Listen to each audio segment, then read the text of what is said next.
Eleanor Whitaker threw the crumpled advertisement onto the stagecoach floor and pressed both hands flat against her knees to stop them from shaking. She had read those words so many times, the ink had smeared from the heat of her fingers. Wanted. A wife capable of managing a household and feeding ranch hands. Practical woman preferred. No sentimentality required. No sentimentality required. She almost laughed. She had spent 29 years being told she was too much of everything that didn't matter, and not enough of everything that did. Now she was riding toward a man who had advertised for a wife the same way a man orders lumber. She was either the bravest woman alive or the biggest fool in Montana territory. She hadn't decided which yet. If this story already has you feeling something, subscribe to this channel and hit that notification bell so you never miss what happens next. Drop a comment and tell me what city you're watching from. I love seeing how far these stories travel. Now, let's get back to Eleanor, because what happens when that stagecoach stops is something none of us saw coming. The stagecoach hit a rut in the road, and Eleanor grabbed the wooden seat rail with both hands, steadying herself before she could be thrown sideways into the lap of the sunburned cattle buyer sitting across from her. He had been watching her since they left Billings. Not kindly. The way a man watches something that doesn't quite fit the picture he had in his head. She straightened her dress, smoothed the apron she wore over it. The apron was habit more than necessity. She put it on every morning, the same way other women put on their best face, because for Eleanor, Whitaker work was the thing that had always kept her standing when everything else tried to knock her down. The cattle buyer cleared his throat. "You headed to Blackwood?"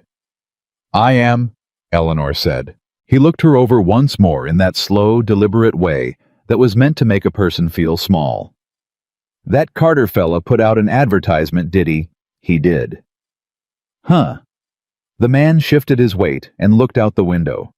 Didn't picture it going like this. Eleanor did not ask him what he meant. She already knew. She had known since she boarded the stage in Billings and watched two other women get on and then get back off again when someone on the platform whispered something she wasn't meant to hear but heard anyway. She had known when the ticket clerk looked at her travel bag, looked at her and said with a barely concealed smirk, "Blackwood Ranch, ma'am. You sure about that?" She was sure. She was terrified, but she was sure. The road curved through a stretch of dry, golden hills that rolled on forever in every direction, broken only by the thin, dark line of distant cottonwoods following a creek she couldn't yet see. Montana territory in August felt like standing inside a furnace with the door cracked open, hot, blinding, and somehow still beautiful in a way that made your chest ache if you let yourself look too long. Eleanor let herself look. She had grown up in Missouri on a farm that broke her father before she turned 12, and after that, she had worked in a boarding house kitchen in St. Louis for 11 years, cooking 3 meals a day for 30 strangers who never once said thank you and never once needed to, because the money was what mattered, and the money was what kept the roof over her mother's head until her mother passed 2 winters ago.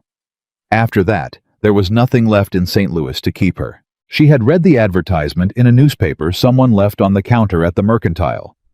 She had read it 3 times, standing right there in the aisle between the flour sacks and the lamp oil, and something in her chest had pulled tight in a way she hadn't felt in years. Wanted. A capable woman to manage a ranch household and cook for a large crew of working ranch hands. Must be practical, strong, and able to work without complaint in difficult conditions. Widow or unmarried woman of good character preferred. Compensation includes room board and legal marriage. Contact: Nathaniel Carter. Blackwood Ranch, Crow County, Montana Territory. Legal marriage. She had folded the paper carefully, tucked it into her apron pocket, and walked back to the boarding house to write the letter that same afternoon. She did not let herself think too hard about it. Thinking too hard had never done her any favors. The women who thought too hard in her experience were the ones who talked themselves out of the only door that was standing open, and Eleanor had watched enough doors close in her lifetime to know better than to stand in front of an open one and hesitate. She sent the letter. Nathaniel Carter wrote back in 8 days. His letter was exactly 4 sentences long. Miss Whitaker, Your letter was received. Your experience is satisfactory. Stage fare will be arranged from Billings. Arrive by the 15th. No pleasantries. No questions about her health or her preferences or what kind of woman she was beyond the practical facts she had listed. No attempt to learn her as a person before asking her to come and be his wife. She had read those 4 sentences and felt something cold move through her, followed almost immediately by something she could only describe as recognition. She knew that kind of letter. She had lived around men who wrote that kind of letter. Men who had been hurt or hardened or simply never taught that other people carried interior lives worth acknowledging. She was not naive enough to think she could change a man like that simply by showing up. But she was also experienced enough to know that the men who wrote letters like that were sometimes, not always, but sometimes the ones who had simply forgotten how. The stagecoach slowed. Eleanor looked out the window and saw the ranch for the first time. It spread across the flat land like something that had grown there. Naturally, a main house, a long, low bunkhouse, a cookhouse, set slightly apart, and beyond those buildings, cattle as far as she could see, dark shapes against the golden grass moving slowly in the afternoon heat. The operation was enormous. That much was immediately clear. What was also immediately clear was that the place looked tired, not broken, not failing. But tired in the way a person gets tired when they have been working very hard for a very long time without anyone noticing or caring. She recognized that too. The stage stopped. The driver climbed down and dropped her single travel bag in the dust without ceremony. Eleanor climbed out after it, and the cattle buyer climbed out behind her, and for a moment the 3 of them stood there in the afternoon sun while the dust from the road settled slowly around their boots. Then she heard the voices, low at first, the way voices get when men are trying to talk quietly and not quite managing it. That her, must be. Lord? Carter ain't gonna, she ain't exactly what he... Hush. Eleanor picked up her travel bag. She had heard those voices before. Not these exact men, not these exact words, but that particular tone, that mixture of surprise and poorly concealed judgment. She had heard it her entire adult life. It lived in kitchens and mercantiles and boarding houses and church pews. It lived in the eyes of people who looked at her and saw only the size of her body and decided before she opened her mouth that she was less than she was. She straightened her shoulders. She walked toward the cookhouse. Behind her, she heard boots on dry ground. A man's footsteps, longer stride than the Cowboys, who'd been whispering, measured and deliberate. She didn't turn around. Miss Whitaker. She stopped then, turned. Nathaniel Carter was taller than she'd expected, which wasn't a thing she could have predicted from 4 sentences with sun-darkened skin and dark hair going silver at his temples, and the particular kind of stillness about him that men develop when they've spent years making decisions that other people's lives depend on. He wasn't soft. His face wasn't soft. But there was something in his eyes that wasn't unkind, just guarded. The way a window looks when the shutters are almost all the way closed. He was looking at her the same way the cattle buyer had looked at her on the stage. She let him look. Mr. Carter, she said. You're earlier than I expected. The stage ran ahead of schedule. I see. He was still looking at her, and she could see the calculation happening behind his eyes, the rapid private adjustment a person makes when what arrives is not what they pictured. I should tell you the kitchen is not in the condition it should be. I apologize for that. I'd like to see it, Eleanor said. Of course. He moved to lead her toward the cookhouse, and as they walked, she became aware of the eyes following them. Not all of the Cowboys were visible. Most were still out on the range at this hour, but the ones who were near the buildings had gone quiet in that particular way that meant they were watching without wanting to be seen watching. She did not acknowledge them. The cookhouse door was warped in its frame, and Nathaniel had to put his shoulder against it to open it. Inside, the smell hit her first old grease dust, the ghost of 1,000 meals cooked badly in a space that had been neglected past the point of simple messiness into something closer to defeat. Broken shelf brackets hung from one wall. The stove had a crack along its side that had been patched with hardened clay, the patch doing its job, but barely. The storage room off the back was half empty, what remained pushed into corners without organization. Above the fireplace, hanging from a blackened hook, was a large cast iron pot. Eleanor set her travel bag down. She walked to the storage room doorway and looked in. She walked to the stove and crouched down to look at the firebox door. She walked to the cracked window over the work counter and looked at the angle of the light. She walked back to the fireplace and stood for a moment looking at the iron pot. Nathaniel Carter stood in the middle of the room and watched her do all of this without saying anything. Finally, she turned to face him. "How many men am I expected to feed?" He blinked once, as if the directness of the question surprised him. 40, give or take depending on the season. Eleanor looked at the iron pot, looked at the storage room, looked at the stove. "I'll need 40 bowls," she said, "and someone to help me carry water in the morning until I know where the well sits relative to the fire, and whatever supplies you can spare before tomorrow evening, because I intend to have a hot meal ready by sundown." Nathaniel stared at her. Yes, I can arrange that." "Good." She untied her travel bag and pulled out the apron she'd folded on top of everything else, the clean one she'd saved for arriving. She tied it on over the worn one she'd been wearing. "I'll also need the shelves repaired within the week, if you can spare someone who knows how to use a hammer without making things worse." Something moved across Nathaniel Carter's face then. It wasn't quite a smile. It was something more complicated than a smile, the expression a man makes when he has been expecting one thing and gotten something else entirely and hasn't decided yet whether that is a problem or a relief. "I'll send Hector," he said. "He's good with his hands." "Thank you." Eleanor turned back to the storage room. "I'll start the inventory now." She heard him standing there a moment longer. Then she heard him leave. She let out one long, slow breath. Then she got to work. What Eleanor found in that storage room was not much, but it was more than nothing, which in her experience was always the starting place for something. Dried beans, 2 full sacks, pushed into the back corner, as if someone had given up on them. Cornmeal, a large tin solid as a brick from moisture, but salvageable if she worked it right. Smoked pork hock, wrapped in cloth, still good. Onions strung up on rope near the ceiling, half of them soft, but the rest sound. Salt in a crock. Black pepper nearly gone. Dried red chilies, a small bundle. Canned tomatoes, 6 cans, the labels faded. Lard, a sack of sugar. Coffee. She stood in the middle of all of it and thought the way she always thought when she stood in a kitchen that needed to be made into something not about what was missing, but about what was possible with what was there. The beans would need to soak overnight. That meant she needed to start them immediately. She found a bucket.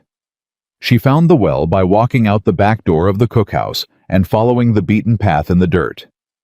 She pulled 3 buckets of cold water and carried them back one at a time, not asking for help because she hadn't yet established what kind of place this was and whether help would come willingly or resentfully or not at all.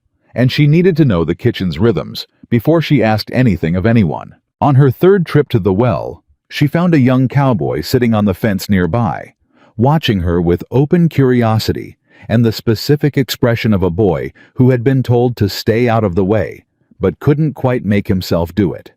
He was maybe 17.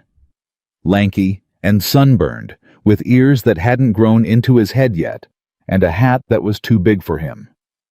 "Ma'am," he said. "Afternoon," Eleanor said, setting the bucket down to rest her arms for a moment. "You need help with that." She looked at him. He looked genuinely willing. "I need someone who knows where the extra firewood is stacked." "Behind the bunkhouse," he said, sliding off the fence immediately. "I can bring you some." "I'd appreciate that. What's your name?" "Billy." "Billy Crane." "Thank you, Billy Crane." She picked up the bucket again. "Stack it near the cookhouse door, and if there's a kindling box anywhere, I'll need that too." "Yes, ma'am." He was already trotting off toward the bunkhouse with the particular eagerness of a young person who has been given a clear, useful task, and Eleanor watched him go with something warming in her chest. That was how it started sometimes.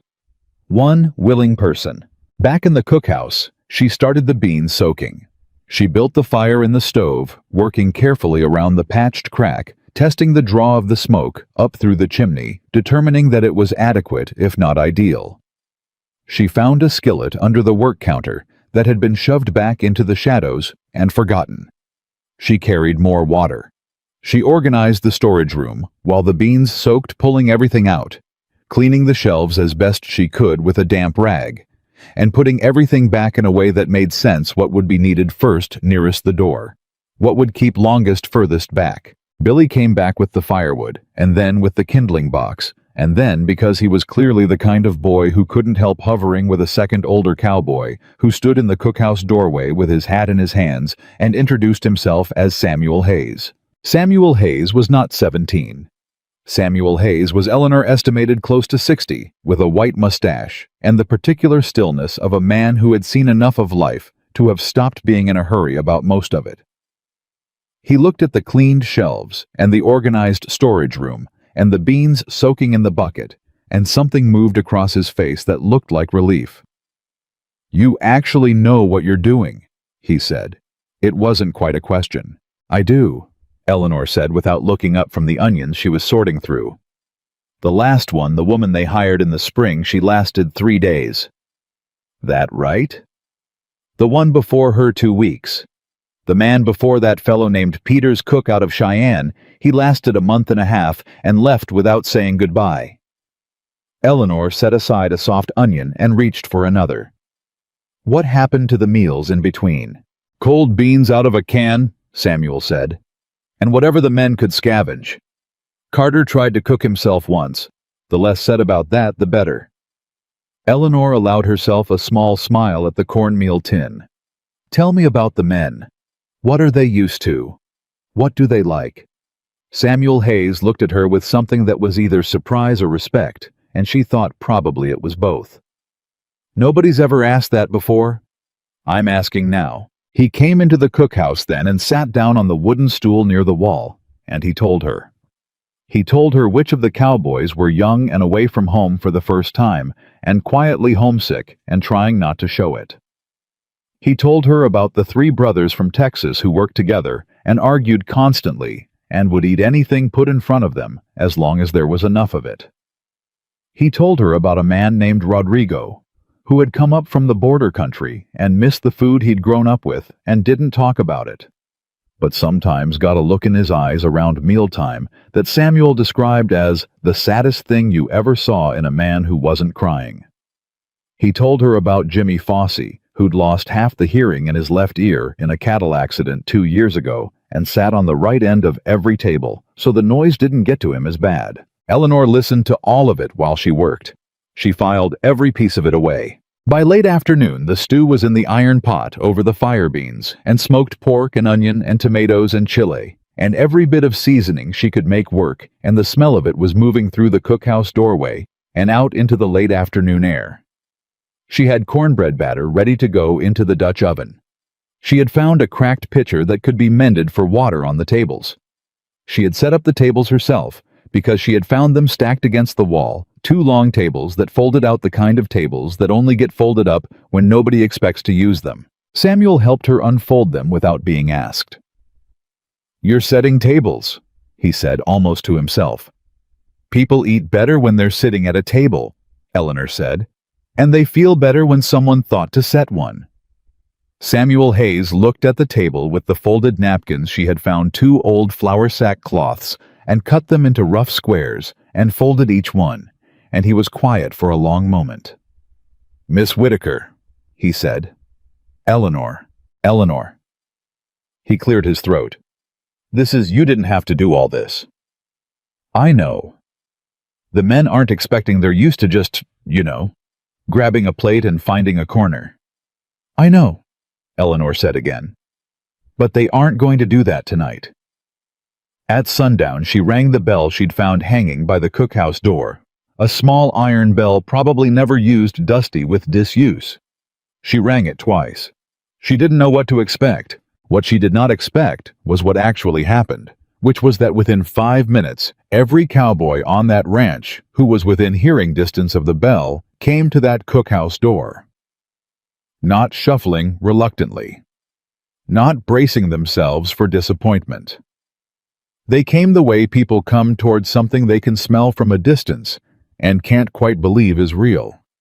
They came the way people come home. Samuel Hayes was first through the door, which she thought was probably intentional on his part, making himself the one who led, the one who set the tone, in case any of the younger men needed to see that it was acceptable to be here without knowing quite what they were walking into. The three brothers from Texas came in together shoulder to shoulder and stopped inside the doorway when they saw the set tables and the bowls already waiting, and the bread cut and stacked on a board in the middle.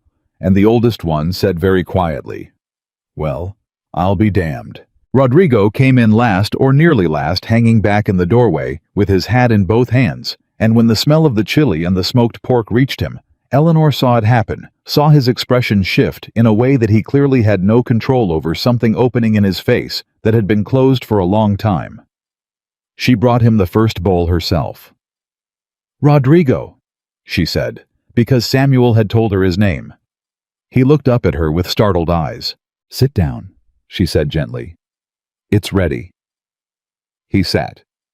40 men ate that night, not grabbing and going, sitting, talking, reaching across one another for the breadboard without thinking about it, the way people reach across a table when they're comfortable, when they've forgotten to be guarded, when they've stopped performing the small daily act of not needing anything. Eleanor stood near the stove and watched it happen, and felt something in her chest loosen that had been tight for a very long time.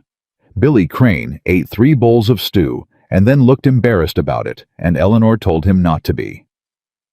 The oldest brother from Texas, she learned his name was Cal, stood up when he was done and carried his bowl to the wash bucket without being asked, and then looked at his brothers until they did the same. Samuel Hayes sat at the near end of the table long after his bowl was empty, not talking, just sitting in the warmth with his eyes half closed and his big hands wrapped around his coffee cup. And Eleanor thought about what he'd said earlier about the smell reminding him of his mother's kitchen. And she understood what was happening inside him, even though she would never say it out loud, because a man like Samuel Hayes wouldn't want that said. Some things you allow people to feel without naming. It was past 8 o'clock before the cookhouse emptied. Eleanor sat down for the first time in 6 hours. Her feet ached, and her back ached, and her hands were raw from the cold well water, and the fire in the stove was dying down to coals. And she was more tired than she had words for. She was also, she realized, more alive than she had felt in years. She was cleaning the iron pot, the pot that had fed 40 people with what amounted to almost nothing, when she heard boots in the doorway. Nathaniel Carter stood there with his hat in his hand. He was looking at the clean tables, at the 2 stacked flour sack napkins that the men had remarkably set back beside their bowls when they left, at the empty breadboard, at her. "How did you do that?" he said. Eleanor kept scrubbing the pot. "Do what? Every man on this ranch is in the bunkhouse right now, and they're not arguing, and they're not drinking themselves into trouble. They're talking. I could hear them from the main house."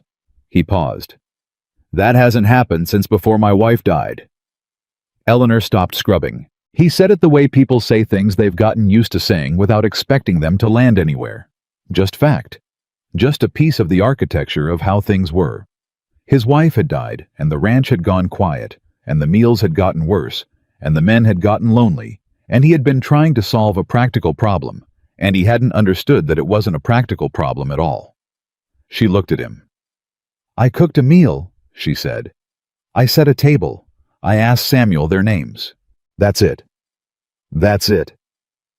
Nathaniel Carter looked at the iron pot in her hands. He looked at her hands, rough and reddened from the day's work, the hands of someone who worked the way he worked without apology and without asking for acknowledgement. "I should tell you," he started.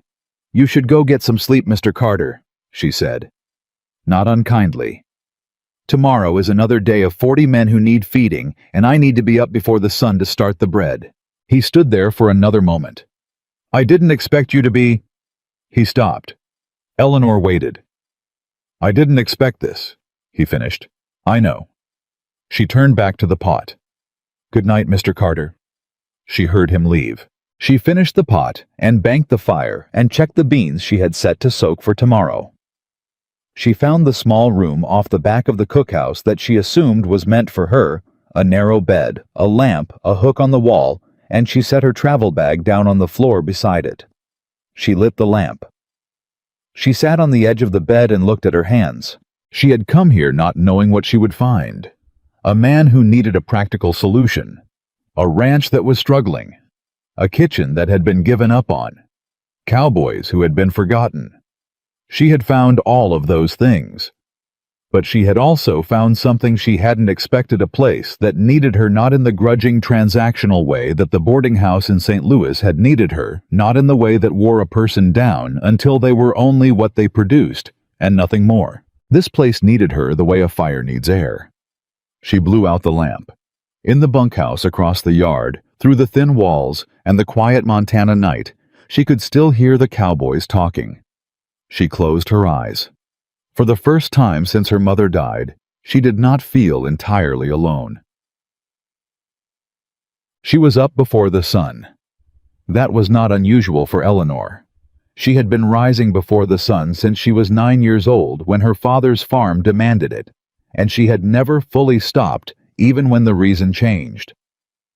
There was something about the hour before dawn that felt private in a way no other hour did.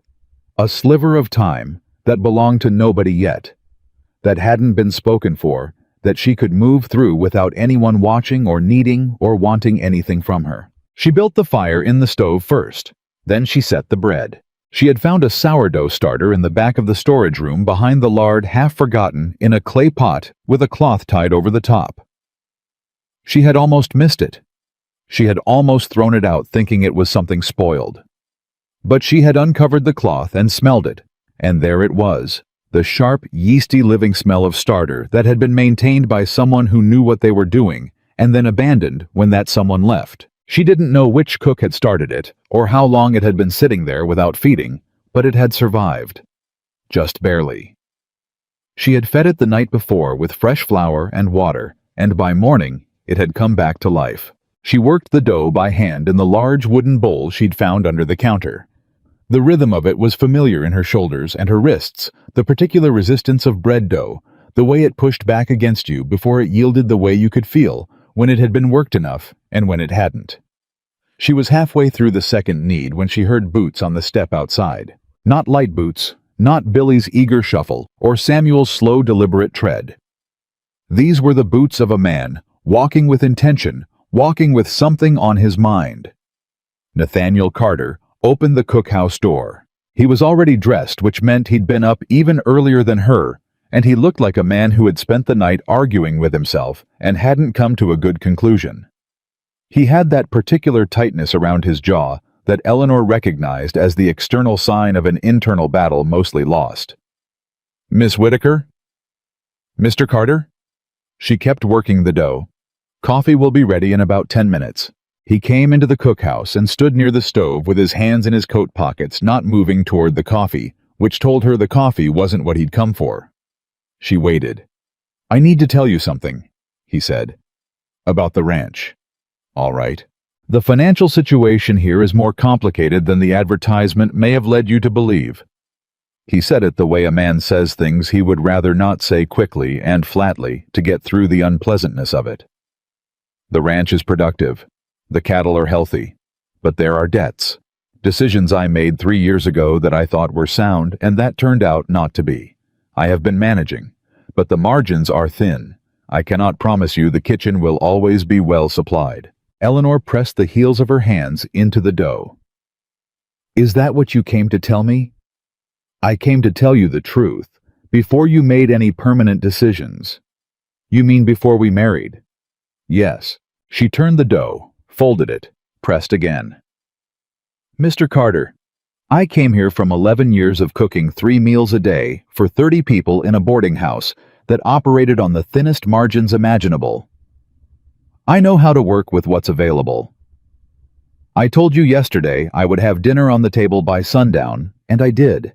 I am not asking you for a well-stocked kitchen. I am asking you to be honest with me. That's what I'm doing. Then I appreciate it." She shaped the dough and set it in the greased pan she'd found. "What else?" He blinked. "What?" "There's something else," she said. "I can hear it." Nathaniel Carter looked at her with an expression that was not quite surprise and not quite discomfort, but something between the two. A man unused to being read. "There's a man named Grayson," he said finally. "Walter Grayson. His operation borders mine to the north and west. There have been disputes about the boundary lines. Nothing resolved. Nothing legal yet. But his riders have been crossing onto Blackwood land more often these past months, and his lawyers have sent letters about a survey they commissioned that contradicts the original deed." "Do you have the original deed?" "I do." "Does your deed hold up?" "My lawyer believes so, but lawyers say many things, and Grayson has more money for lawyers than I do." Eleanor covered the bread pan with a cloth and set it near the warmth of the stove. "How long has this been going on?" 2 years. 2 years. She turned to look at him directly. "And you placed an advertisement for a wife." He met her eyes. "I needed the ranch to function. I needed the men to have what they needed to do their work. And He stopped. "You were lonely," Eleanor said. Not unkindly. Something moved through his face at that. "I was struggling to manage everything alone. After Martha died..." He stopped again. Then carefully, "I had a foreman quit last spring. He said the men weren't being taken care of." He was right. I knew he was right. I just didn't know how to fix it. Eleanor was quiet for a moment. Outside, the sky was beginning to lighten. She could hear the ranch starting to come alive, a door somewhere, a horse shifting in its stall. "Mr. Carter," she said, "I am going to feed your men breakfast. After that, I would like to see the original deed and any letters your lawyer has sent and any letters Grayson's lawyers have sent. Not because it's my business necessarily, but because 2 pairs of eyes on a problem are usually better than 1. And I've spent 11 years reading between the lines of men who thought they could shortchange a boarding house kitchen without anyone noticing." Nathaniel Carter stared at her. "You want to read the legal documents." "I want to understand what I'm walking into," Eleanor said. "I thought that was reasonable." He said nothing for a long moment. Then, very quietly, he said, "Martha used to say the same thing." Eleanor didn't answer that. She turned back to the stove and checked the coffee. "Sit down, Mr. Carter," she said. "Coffee's ready." He sat. It was the first time she thought that he had sat in the cookhouse. He sat the way a man sits in a place he isn't sure he's welcome, upright and slightly formal, his big hands flat on the table. She poured coffee into a cup and set it in front of him, and poured one for herself, and sat across from him, and they drank coffee in the early morning quiet while the bread rose and the ranch came awake around them. She did not try to fill the silence. She had learned that silence was often the most honest thing 2 people could offer each other. Nathaniel Carter, she thought, was a man who had stopped trusting his own judgment about people somewhere along the way. Maybe when Martha died. Maybe before that. He had reduced everything to numbers and practical decisions, and the management of things he could measure, because things he could measure couldn't surprise him the way people could. She understood that impulse. She didn't think it had served him particularly well. Outside, she heard boots approaching multiple sets, which meant the men were starting to come in for breakfast. She stood and moved to the stove. Then a voice came from the doorway that was different from the others. Not Samuel's careful warmth. Not Billy's eager youth.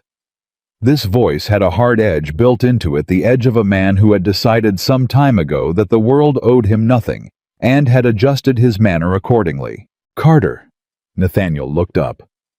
The man in the doorway was broad-shouldered and dark-haired, and somewhere in his middle 30s, with the kind of face that might have been open once, and had gotten harder since then. He looked at Nathaniel, then at Eleanor, then at the coffee cups on the table, and his expression did something complicated. "Didn't know we were having breakfast meetings," he said. "Clint," Nathaniel said. "This is. I know who she is." He was still looking at Eleanor. "Smelled the bread from the bunkhouse. Then wash your hands and sit down," Eleanor said. She did not make her voice sharp. She made it simply matter-of-fact the way she spoke to everyone without apology and without particular softness, just straightforwardly, because people respond to being spoken to as if you expect them to behave like sensible human beings. Clint Farrow looked at her. He had eyes that were calculating in the particular way of men who had been disappointed enough times that they checked everything before they let themselves believe in it. "Yes, ma'am," he said.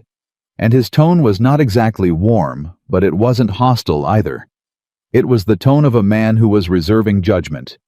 Eleanor could work with that.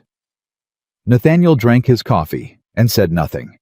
By the time the bread was ready, the cookhouse was full. 40 men, the ones close enough to have heard the bell she rang, when the bread came out of the Dutch oven, were at the tables with coffee in front of them and conversation going around them and the smell of fresh bread in the air. Eleanor watched Cal from Texas carefully cut the first loaf like a man handling something valuable. She watched Rodrigo close his eyes for one moment when he lifted a piece and smelled the steam coming off it. She watched Billy Crane nearly knock over his coffee, reaching for the breadboard, and catch it just in time and then look mortified. She felt it again, that loosening in her chest that had started the night before. She was needed here. Not in the way the boarding house had needed her, not the way that wore a person away. She was needed the way a fire is needed in a cold room, and she intended to burn as long and as steadily as she was able. Clint Farrow sat at the far end of the table and watched her move between the stove and the tables and back again. She was aware of his watching without letting it unsettle her, because the watching wasn't threatening. It was the watching of a man trying to figure out whether something was real. She brought him bread last, deliberately. She set the plate in front of him and looked at him directly and said, "Rodrigo tells me you're the one who can smell when the creek to the north is going to flood before anyone else does." Clint Farrow went very still. "When did you talk to Rodrigo?" "About 20 minutes ago, when he came in early to see if there was something he could help carry." She poured his coffee. "He said you've called the flood twice in 3 years, when nobody else could read the weather. That the ranch lost cattle the one time nobody listened." Clint Farrow said nothing. "That's useful," Eleanor said simply. "Good to know." She moved back to the stove. Behind her, she heard the scrape of Clint Farrow's boots under the table as he shifted, and the particular silence of a man who has been surprised into having no response. Nathaniel Carter, at the other end of the table, was watching her with an expression she didn't try to name. She didn't have time for naming things. She had 40 men to feed and a ranch to learn, and a legal dispute she intended to understand before it became a disaster, and a sourdough starter she had rescued from near death that she was going to feed again this afternoon, so it would be strong enough to carry them all through the winter. She had work to do. She always had work to do. And for the first time in longer than she could clearly remember, she was entirely glad of it. The bread was gone by 7 in the morning. Not just eaten, gone in the way food disappears when people have been hungry for longer than they realized, when the eating is less about filling a stomach and more about filling something that doesn't have a name but has been empty for months. Cal from Texas had gone back for a third piece and stood there holding it with both hands, like he wasn't quite sure he was allowed, and Eleanor had looked at him and said, "There's more batter," and watched his whole face change. She made more. She was on her second batch of cornbread when Clint Farrow appeared in the cookhouse doorway again. Not for food this time, the men had mostly cleared out by then, heading back to the range for the morning's work, but with something in his posture that told Eleanor he had come with a purpose, and hadn't quite decided how to state it yet. She did not stop what she was doing. "Something on your mind, Mr. Farrow," she said without turning around. He came in and leaned against the door frame with his arms crossed. "You knew Rodrigo's name yesterday, before you'd even met him." "Samuel told me." "Samuel told you a lot of things." "I asked him a lot of questions," Eleanor said. "That's generally how you learn things." Clint was quiet for a moment. She could feel him deciding something. "You asked him about the men specifically, their names, what they like, what they're dealing with." "Yes." "Why?" She turned then and looked at him directly. He looked back at her with those careful measuring eyes, the eyes of a man who had been given reasons to distrust people and had made that distrust into a kind of armor, and wore it so constantly he'd probably forgotten it was there. "Because I'm going to be feeding them every day," she said. "And food made without knowing the people eating it is just fuel. I don't make fuel. I make meals." Clint Farrow stared at her. "The last cook," he said slowly, "asked us our names exactly once, wrote them on a list, never used a single one." "Then she wasn't feeding you," Eleanor said simply. "She was maintaining you." Something shifted in his face, not softening exactly, more like a door opening an inch that had been shut for a long time. He uncrossed his arms. He looked at the cookhouse, the clean shelves, the organized storage room doorway, the 2 tables still set from breakfast, the dough rising under its cloth. "Carter tell you about Grayson," he said. Eleanor kept her voice level. "This morning." "Then he told you we're in trouble." "He told me there's a dispute about the boundary lines." Clint made a sound that was not quite a laugh. "A dispute? Yeah, that's one word for it." He pushed off the doorframe and walked to the near table and sat down. And for a moment, he had the expression of a man who has been holding something heavy for a long time and is calculating whether it's safe to set it down. "Grayson's been running cattle over our northern line for 8 months. Small numbers each time, so it looks like drift. But it isn't drift. His boys are moving them deliberate middle of the night when nobody's watching. We find the brands in our herd at Roundup, and by then, it's his word against ours about how they got there." Eleanor set the cornbread pan aside and turned to face him fully. "Has anyone told Carter?" "Carter knows." Clint's jaw tightened. "Carter's been trying to handle it through his lawyer, and his lawyer keeps saying be patient, and Grayson keeps smiling and moving cattle and filing paperwork about that survey." He paused. "You said you wanted to read the deed." "I did." "Good." He stood. "Because Carter's lawyer is slow.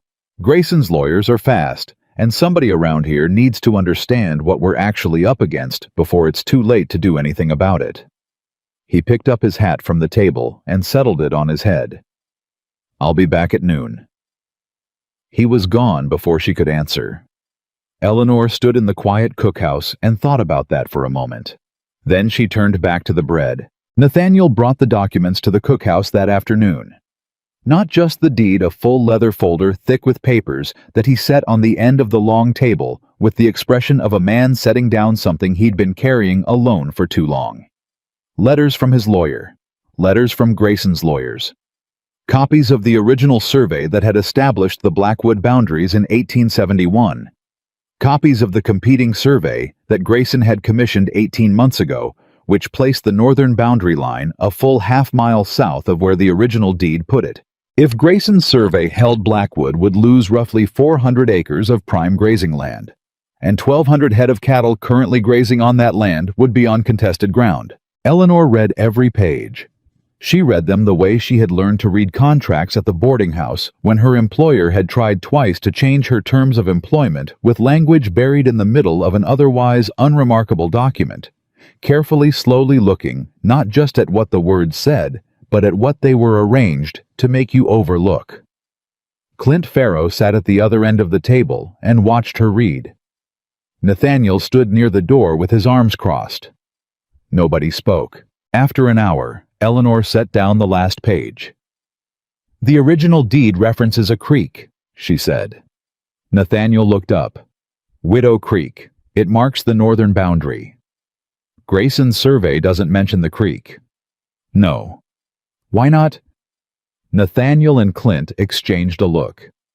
"His lawyers say the creek has shifted course, that waterways aren't reliable boundary markers." Eleanor tapped the original deed with one finger. This document was filed with the Territorial Land Office in Helena in 1871. It was witnessed by 3 men whose names are right here. Do any of those men still live in the county? Silence. Then Nathaniel said slowly, "Samuel Hayes witnessed that deed." The room went quiet in a different way. Eleanor looked at Nathaniel. Nathaniel looked at Clint. Clint looked at the leather folder. "Samuel," Clint said very quietly. "Samuel has been on this ranch since before the deed was filed. Nathaniel said. "He was here when my father—" He stopped. "I never thought to ask him." "You need to ask him," Eleanor said. "Today." Nathaniel picked up the folder. He looked at Eleanor with an expression she was starting to recognize, the look of a man who had been solving the wrong problem and was only now beginning to understand what the right one was. "I've had lawyers looking at this for 2 years, he said. "Lawyers look at documents," Eleanor said. "They don't always look at people." Nathaniel Carter left to find Samuel Hayes. Clint Farrow remained at the table. He was looking at Eleanor with something new in his face, not the careful measuring from that morning, not the armor. Something closer to the expression Billy Crane had worn when she'd handed him a useful task. "Where'd you learn to read like that?" he said. "Boarding house in St. Louis. My employer liked to hide things in paperwork. He tried to cheat you. Twice." "What happened?" Eleanor picked up the leather folder and straightened the papers inside it. "The first time I caught it before I signed. The second time I caught it after and told him I'd be sharing the document with every other cook in the city if he didn't honor the original terms." She paused. "He honored the original terms." Clint Farrow was quiet for a moment. Then he said, "You're going to be all right here, Miss Whitaker." "Eleanor." "Eleanor." He stood and picked up his hat. At the doorway he stopped. "For what it's worth, and I know it ain't my business, what Carter pays you from this ranch, whatever it isn't enough for what you already did in one day." He left. Eleanor stood in the empty cookhouse and let that land. Then she started dinner. Samuel Hayes came to the cookhouse before sundown. He didn't come alone. He came with Nathaniel, and Nathaniel's expression had changed completely from that afternoon. It was the expression of a man who had been handed something valuable and wasn't sure yet how fragile it was. Samuel sat at the near end of the table. He was holding his hat in his hands and turning it slowly, the brim going around and around in his fingers, in the nervous gesture of a man who is about to say something that matters. "I remember that day," he said. "October of '71. Cold morning frost on the ground. Robert Carter, Nathaniel's father. He had the county surveyor come out and walk the whole north line with us. Took most of the day. We walked right along Widow Creek from the stand of box elders on the east end, all the way to the rocky outcrop on the west. That creek was the line, clear as anything." Eleanor watched him. "Was there anyone else there? Anyone you remember specifically?" Samuel looked at her. "Why?" "Because a man named Grayson is trying to say the creek moved. If you walked that line with the original surveyor, you are a witness to where it was placed. Your testimony in front of a territorial judge would be worth considerably more than a survey Grayson paid for himself." Samuel Hayes went very still. Then he looked at Nathaniel. "You didn't tell me it had gotten that far." "I didn't want to worry you." "Nathan?" Samuel's voice had something in it Eleanor had not heard before. Not anger exactly, but the particular weight of an old man who has been protected when he wanted to be useful. "I've been on this ranch since your father was 30 years old. You think I don't know Grayson's been trying to take what ain't his? Samuel." "Who else was on that walk?" Samuel said, and he was no longer turning his hat. He was holding it flat in his hands, steady. "Pete Delaney walked with us. He runs the feed store in town. Still, I saw him not 6 weeks ago, and the surveyor's name was James Whitfield. He retired to Butte, but I heard his son practices law there now." The kitchen was very quiet. Nathaniel was staring at Samuel with an expression that was almost difficult to look at a man realizing that the thing he needed had been 10 feet away for 2 years. "Why didn't you?" he started. "You never asked me," Samuel said, simply, without blame. Eleanor turned back to the stove and checked the venison she had going in the iron pot.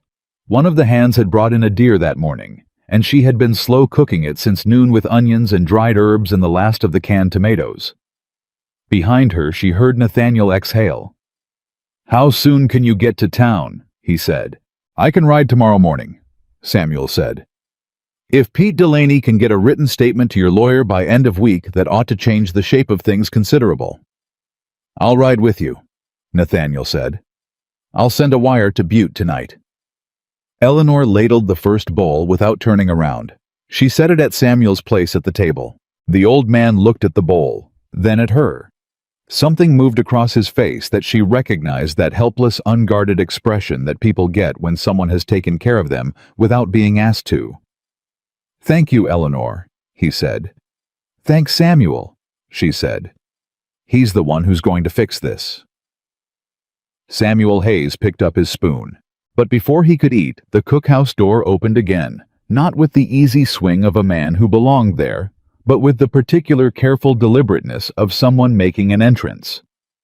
Clint Farrow was behind him, and his hand was on the doorframe, and his expression was tight in a way Eleanor had not seen on him before. The man standing in the cookhouse doorway was not one of the Blackwood hands.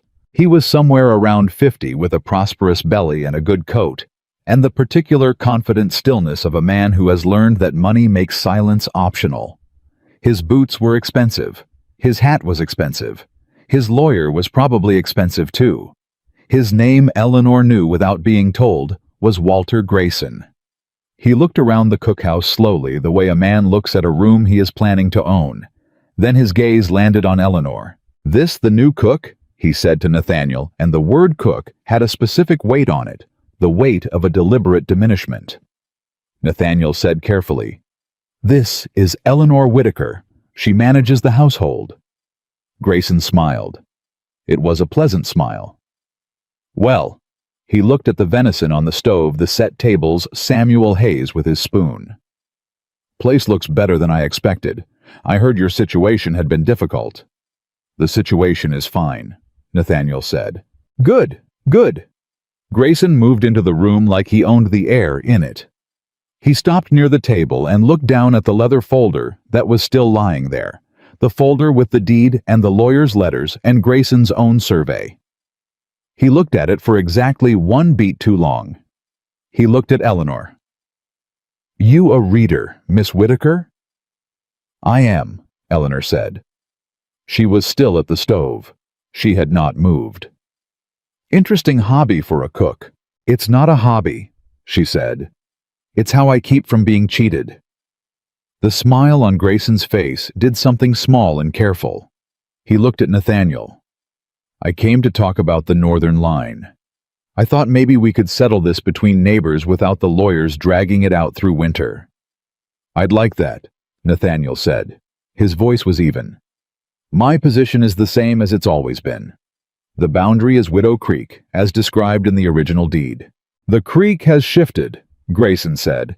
"That's just a natural fact. My survey." "Mr. Grayson?" Samuel Hayes set his spoon down. His voice was quiet and entirely steady. "I walked that line with the original surveyor in October of 1871.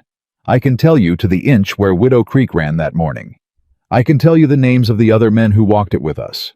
And I can tell you that water doesn't move a half-mile in 13 years. Grayson looked at Samuel Hayes for a long moment. "You're getting old, Sam," he said, and his voice had lost its pleasantness.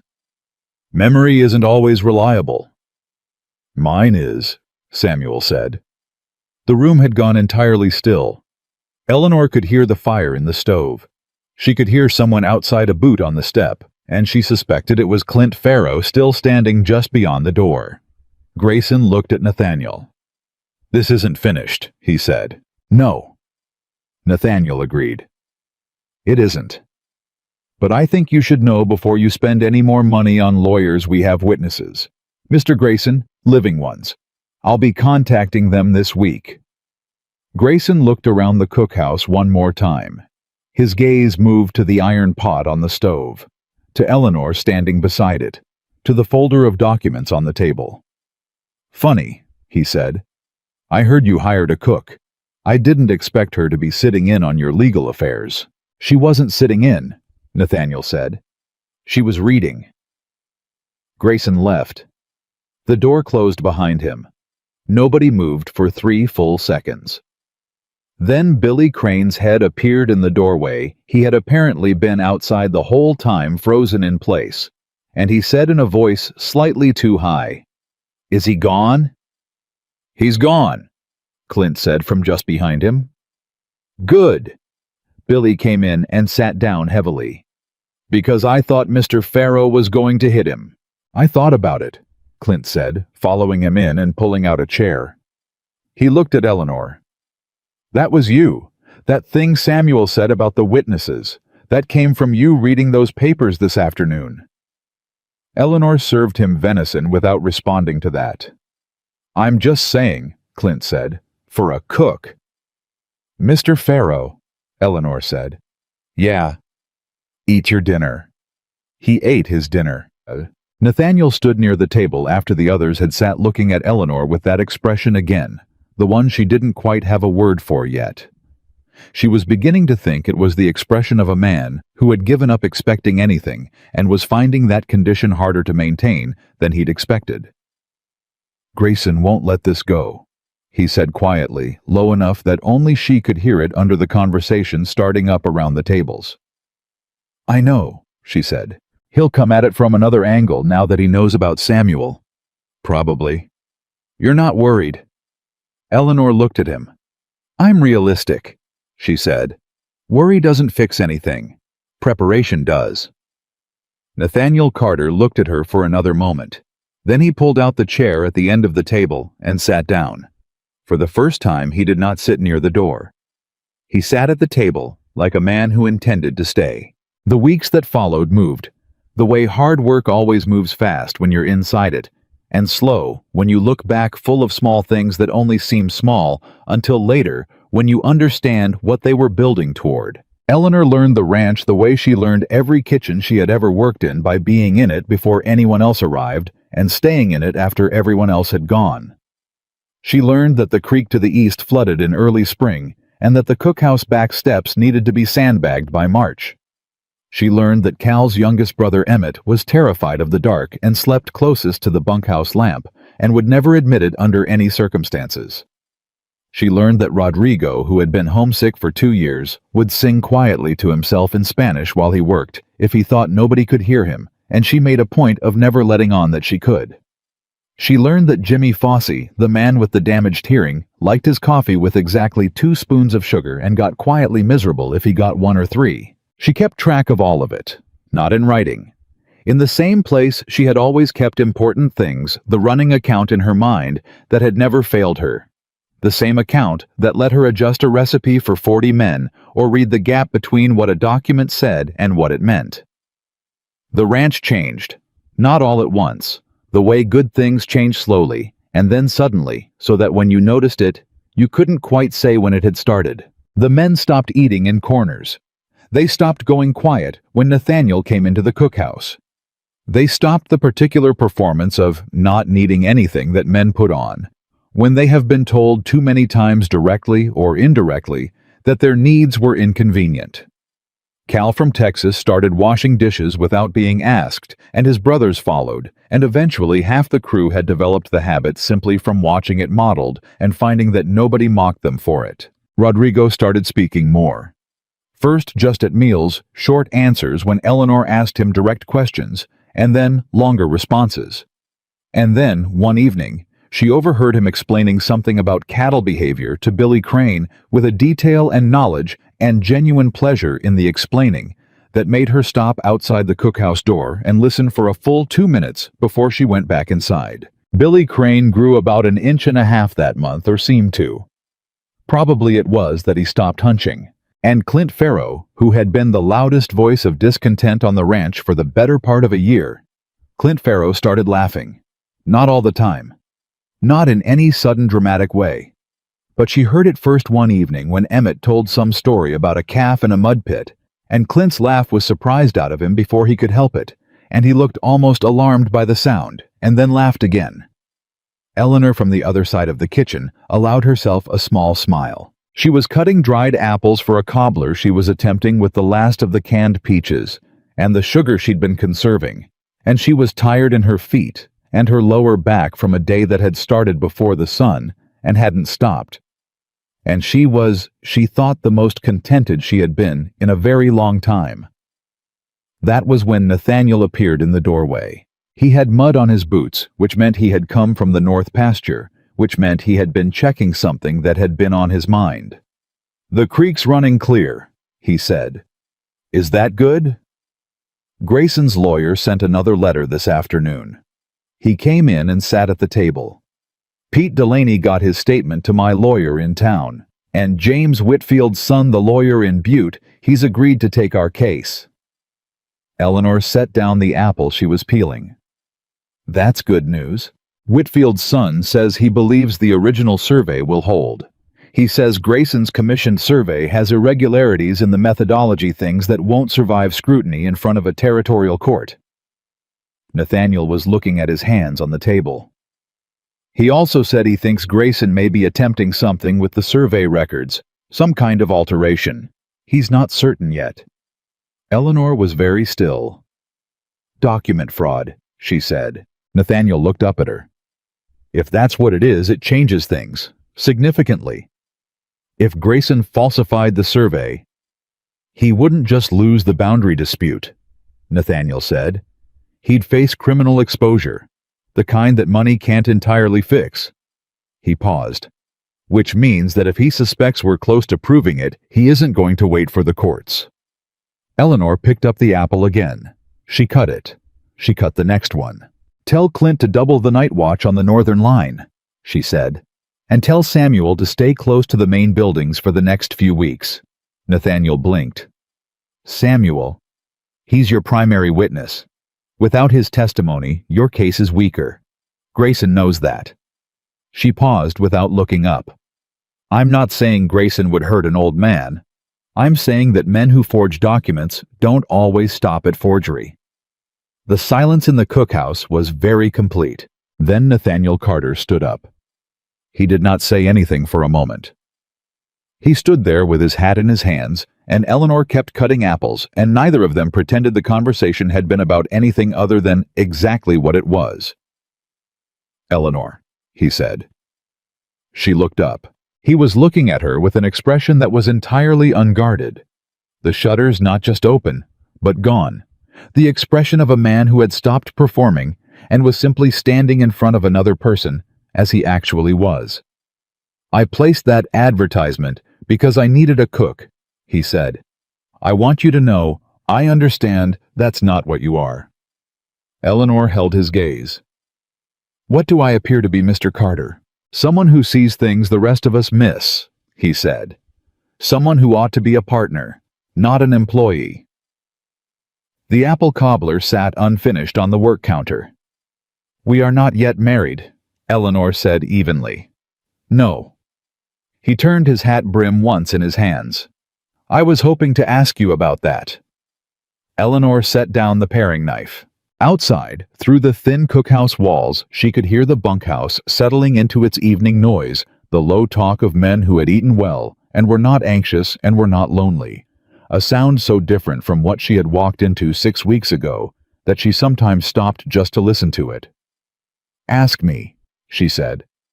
Nathaniel Carter took one breath. "Eleanor Whitaker," he said, "will you marry me? Not because I need a cook, not because the ranch needs managing, because I would like to face whatever's coming next with you beside me, and because I have not wanted that in a very long time, and I am not going to pretend I don't." Eleanor looked at him for a long moment. She thought about the 4-sentence letter. She thought about the cattle buyer on the stage. She thought about the cookhouse as she had first seen it, abandoned, exhausted, with one useful thing left in it. She thought about what she had made of it. "Yes," she said. Nathaniel Carter let out a breath. He stood there the way a man stands when he has been braced for impact, and the impact didn't come, and the stillness after is almost louder than whatever he'd been afraid of. Then he said very quietly, "Thank you." "Don't thank me yet," Eleanor said, picking up the paring knife again. "We still have a forged survey to deal with, a half-mile of boundary line to defend, and 40 men who are going to need breakfast at 5 in the morning. "Right." He put his hat on, paused at the door. "Eleanor." She looked up. "The cobbler smells good."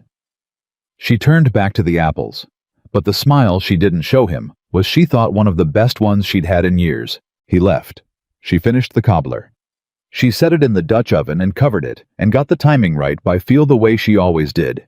And while it baked, she stood at the work counter with her hands flat on the wood, and thought about what had just happened and what it meant and what it was going to require of her. She had said yes.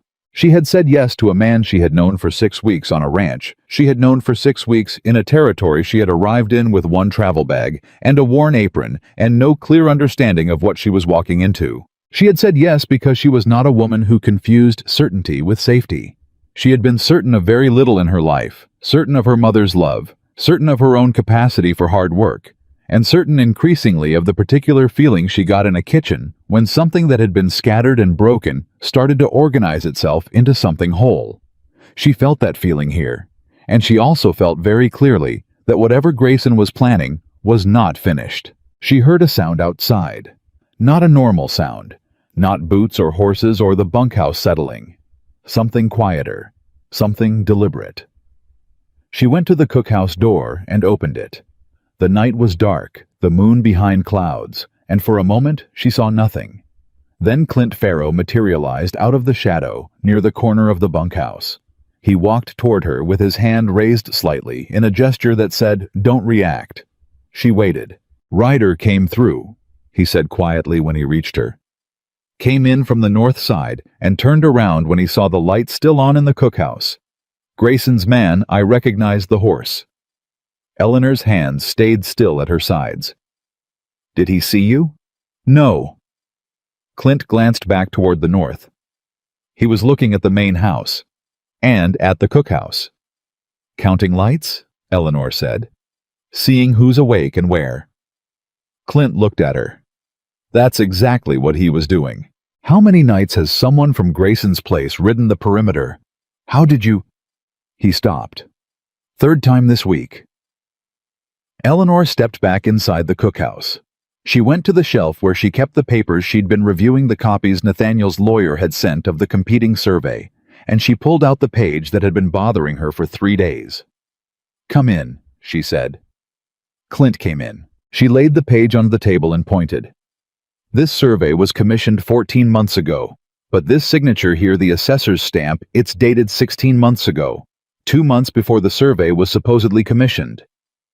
Clint leaned over the table and looked. He looked for a long time.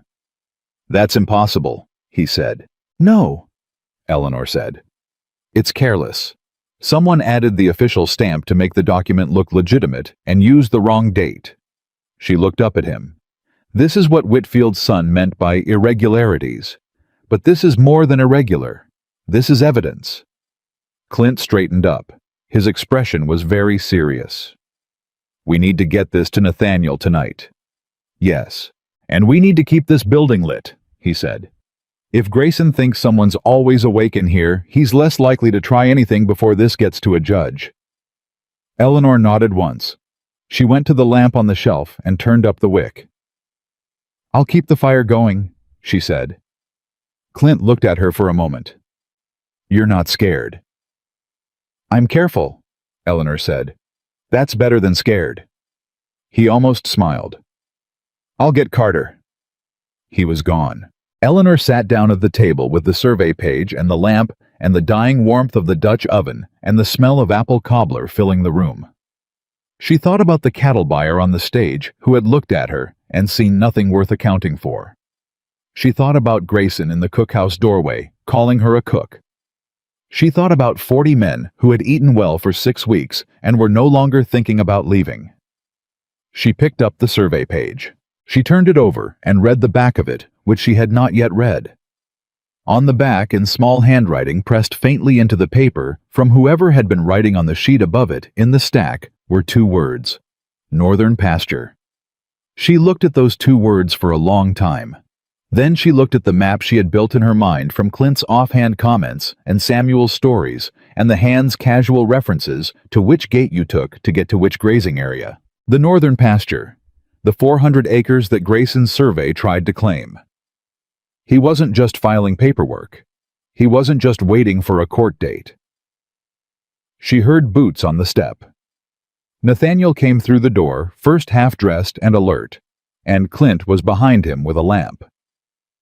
Eleanor laid the survey page on the table and pointed to the assessor's stamp. "Look at this date," she said. Nathaniel bent over it. His expression changed within 3 seconds. 16 months ago, he said. The survey was commissioned 14 months ago, Eleanor said. Someone put this stamp on after the fact, and whoever was writing on the page above this one in the original stack was writing about the northern pasture. Nathaniel looked up. His eyes were fully awake now, and in them was something Eleanor had not seen yet. Not the guarded stillness, not the calculation, not even the unguarded look from earlier tonight. This was something harder and clearer and colder.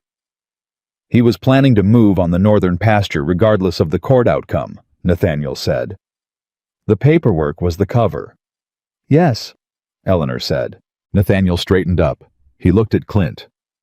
Get Samuel. Wake him up. I don't care what time it is. And get 3 of the men you trust most and put them on the north fence tonight. Already thinking it, Clint said. And Clint. Nathaniel's voice was very even. Nobody rides out there alone.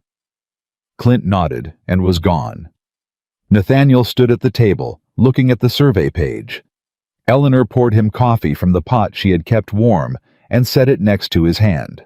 He picked it up without looking at it. How did you see this? He said. The date on the stamp. I was looking for what didn't fit, Eleanor said. That's what you do when you don't trust a document. You stop reading for what it says and start reading for what it's trying to hide. Nathaniel drank the coffee, set the cup down. I have been trying to be careful with you, he said without looking at her, about not asking too much, about not leaning on you for things that aren't. He stopped. Things that aren't cooking, Eleanor said. Yes.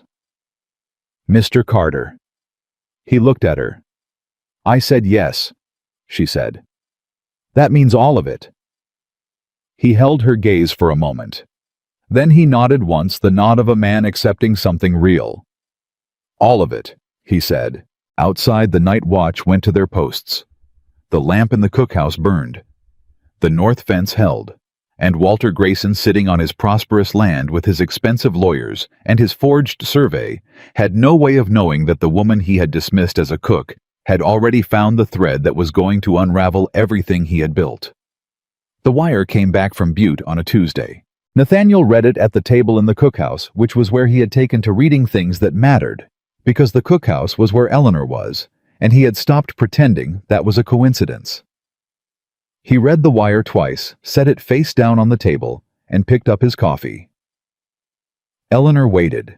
Whitfield's son found something, Nathaniel said. In the Territorial Land Office in Helena, the original survey records for Grayson's commissioned survey, the official copies that get filed when a survey is registered, they don't match the copies Grayson's lawyers sent us. Eleanor set down the pot she was holding. In what way don't they match? The official filing shows the northern boundary at Widow Creek, same as our deed. He looked up at her. The copies Grayson sent his lawyers, the ones his lawyers sent us, show the boundary half a mile south. The cookhouse was very quiet. He didn't just falsify the stamp, Eleanor said. No. Nathaniel's voice was flat and careful. He falsified the survey itself. Somewhere between the official filing and the copies his lawyers received, the documents were altered. Eleanor pulled out the chair across from him and sat down. That's not a land dispute anymore. No, Nathaniel said. That's fraud. Criminal fraud. The kind that the territorial court takes seriously regardless of how much money the man committing it has. Does Whitfield's son know how far up this goes? Whether Grayson's lawyers knew what they were handing over? He's not certain yet. It's possible the lawyers received the altered copies in good faith and simply filed them without comparing them to the official record. It's also possible they knew, Eleanor said. Yes. They looked at each other across the table. Eleanor thought about Grayson in the cookhouse doorway. The pleasant smile, the way he'd looked at the leather folder of documents and let his gaze stay on it one beat too long. The rider circling the property at night counting lights. A man who had gone to the trouble of falsifying official territorial land records was not a man who would accept exposure quietly. He's going to find out that Whitfield's son found the discrepancy, she said. How long before that happens? Whitfield filed a formal complaint with the territorial court yesterday morning. It's a matter of record now, which means Grayson already knows or will know within the day. Eleanor stood. Where's Clint? North pasture. Get him, and get Samuel inside. She went to the shelf and pulled down the copies of Grayson's survey, her copies the ones she had marked with charcoal at the corners, where the irregularities were. Nathaniel. He looked up at the use of his name. She didn't use it often. Send a writer to town this morning, she said. Not this afternoon, this morning. I want your lawyer to know about the filing before Grayson's lawyers get to him first. Nathaniel was on his feet before she finished the sentence. He stopped at the door. You think Grayson would approach my lawyer? I think a man who altered official documents would approach anyone he thought he could reach, Eleanor said. Go. He went. Eleanor stood in the empty cookhouse and felt the particular stillness of a situation that had just changed shape. She had fed 40 men breakfast 2 hours ago. The fire in the stove was still going. The iron pot was clean and hanging on its hook. The ranch outside the thin walls was making its normal morning sounds. Boots' horses, the distant call of one cowboy to another across the pasture. All of it was about to be tested. She built the fire up hotter and started a second pot of coffee because the morning was going to be long and people thought more clearly when they were warm. Clint Farrow came in 20 minutes later with mud on his boots and the expression of a man who had been told something on the way across the yard and was still processing it. Nathaniel says Grayson falsified the official records, he said. Sit down, Eleanor said. He sat. She poured coffee. He's been doing this a long time, Clint said, wrapping both hands around the cup. This isn't somebody who decided to cheat last month. This is somebody who planned this years out. Yes. Which means he's probably got other moves planned that we don't know about yet. That's what worries me, Eleanor said. Clint looked at her. What's your read? She sat down across from him. He came here himself. 2 nights ago his rider circled the property. He came in person before that to look at the folder. He's not delegating this anymore, he's watching it directly, which means something changed for him recently. Something that made him feel like he needed to be closer to it. Clint was very still. Samuel, he said. Or the wire to Butte, Eleanor said. Or both. He found out we had a witness and a lawyer actively comparing documents, and he understood that the shape of his plan was changing. She looked at her coffee. A man like Grayson spent years building this, slowly and carefully. The altered records, the night riders moving cattle across the line in small numbers, so it looked like drift. The survey filed just official enough to create doubt. He was patient. He planned to win through process, through lawyers and courts and the weight of money. She paused. But we disrupted the process. You disrupted the process, Clint said. We did, Eleanor said. And now he has to decide whether to cut his losses or escalate. And I don't think Walter Grayson is the kind of man who cuts his losses. Clint set down his coffee. I'm going to put 2 men on Samuel around the clock, he said. And I'm going to ride the north fence myself this afternoon. He stood. At the door he paused. Eleanor. She looked at him. You should know before you came here, half these men were planning to quit by winter, including me. He held her gaze. Whatever happens with Grayson, this ranch is worth fighting for now. It wasn't before. He looked like he wanted to say something else and decided against it. I just wanted you to know that. He left. Eleanor sat with her coffee for exactly 2 minutes. Then she got up and started the noon meal. What happened at 3 in the afternoon was not what anyone expected. It was not Grayson's riders coming across the north fence. It was not a lawyer appearing with new paperwork. It was not anything Eleanor had been braced for. What happened was that the supply wagon didn't come. Every 2 weeks, the wagon came from Billings with the ranch's regular supply order, flour, salt, coffee, lard, the dried goods and canned goods, and the particular items Eleanor had added to the standing order in the 6 weeks she had been here. Sugar for the cobbler, dried fruit, extra cornmeal. Spices that made the difference between food that sustained people and food that reminded them they were worth sustaining. The wagon was due Tuesday. By 4 o'clock, it had not come. By 5 o'clock, with 40 men coming in for dinner and the pantry at its lowest point in the 2-week cycle, Eleanor had identified exactly what she had to work with: half a sack of cornmeal, a crock of lard dried beans, 3 onions, a small piece of smoked bacon, and coffee. She stood in the storage room and did what she always did. She stopped looking at what was missing. She looked at what was possible. She was already back at the stove when Billy Crane came in with news she had not seen coming. "Supply wagon's in town," he said out of breath. "Ryder just came from the feed store. The wagon's there, but the owner says the account's been put on hold. Says he got a letter this morning that the Blackwood account has outstanding debts and he can't extend credit until it's settled." Eleanor turned slowly. What letter? From whom? He wouldn't say. Billy looked stricken. "Miss Eleanor, the men are going to come in for dinner in an hour and there ain't—" "I know what's in the pantry, Billy," she said. Her voice was calm because it needed to be. "Go find Nathaniel. Tell him what you told me. Go now." Billy went. Eleanor turned back to the stove. Her hands were steady.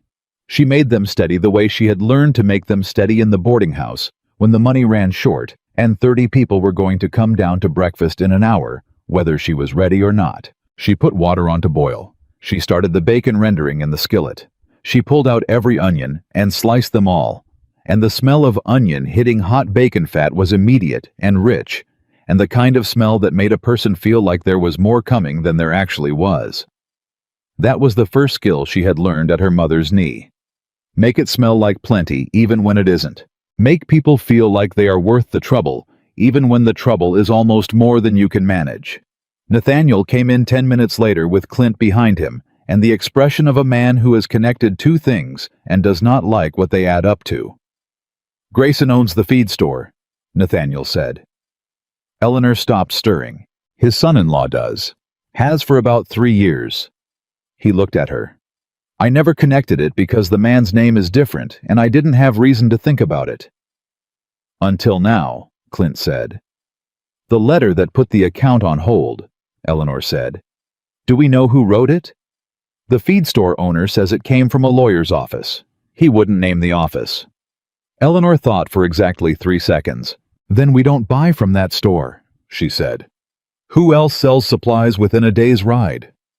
Nathaniel blinked. "There's a general store in Harmon about 20 miles east." "Can we get a rider to Harmon tonight?" "Yes." "Send one. With cash, not credit cash, and a list I'll write in the next 10 minutes. She turned to Clint. "How much cash does the ranch have on hand?" Clint looked at Nathaniel. Nathaniel looked slightly caught. "Enough," he said. "Enough for one emergency supply run." "Yes." "Then let's not waste it." She was already writing. "This is going to get worse before it gets better. Grayson is trying to starve us into a mistake, make us desperate enough to negotiate on his terms. He thinks cutting off supplies will make me sell," Nathaniel said. His voice was very quiet and very flat. "He thinks you'll panic," Eleanor said. "He thinks without the ranch functioning properly, you'll fold." She held out the list. "Get the rider moving before dark." Clint took the list and was gone at a trot. Nathaniel stood in the middle of the cookhouse and looked at the thin soup on the stove, at the cornbread already in the Dutch oven at the empty shelf where the flour should be. "The men are going to come in tonight, and there won't be enough," he said. It wasn't an accusation. It was the voice of a man accounting for what he hadn't been able to prevent. "There will be enough," Eleanor said. "It won't be what they're used to.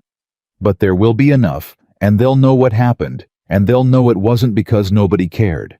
You're going to tell them." "I'm going to be honest with them," Eleanor said. "That's different from telling them.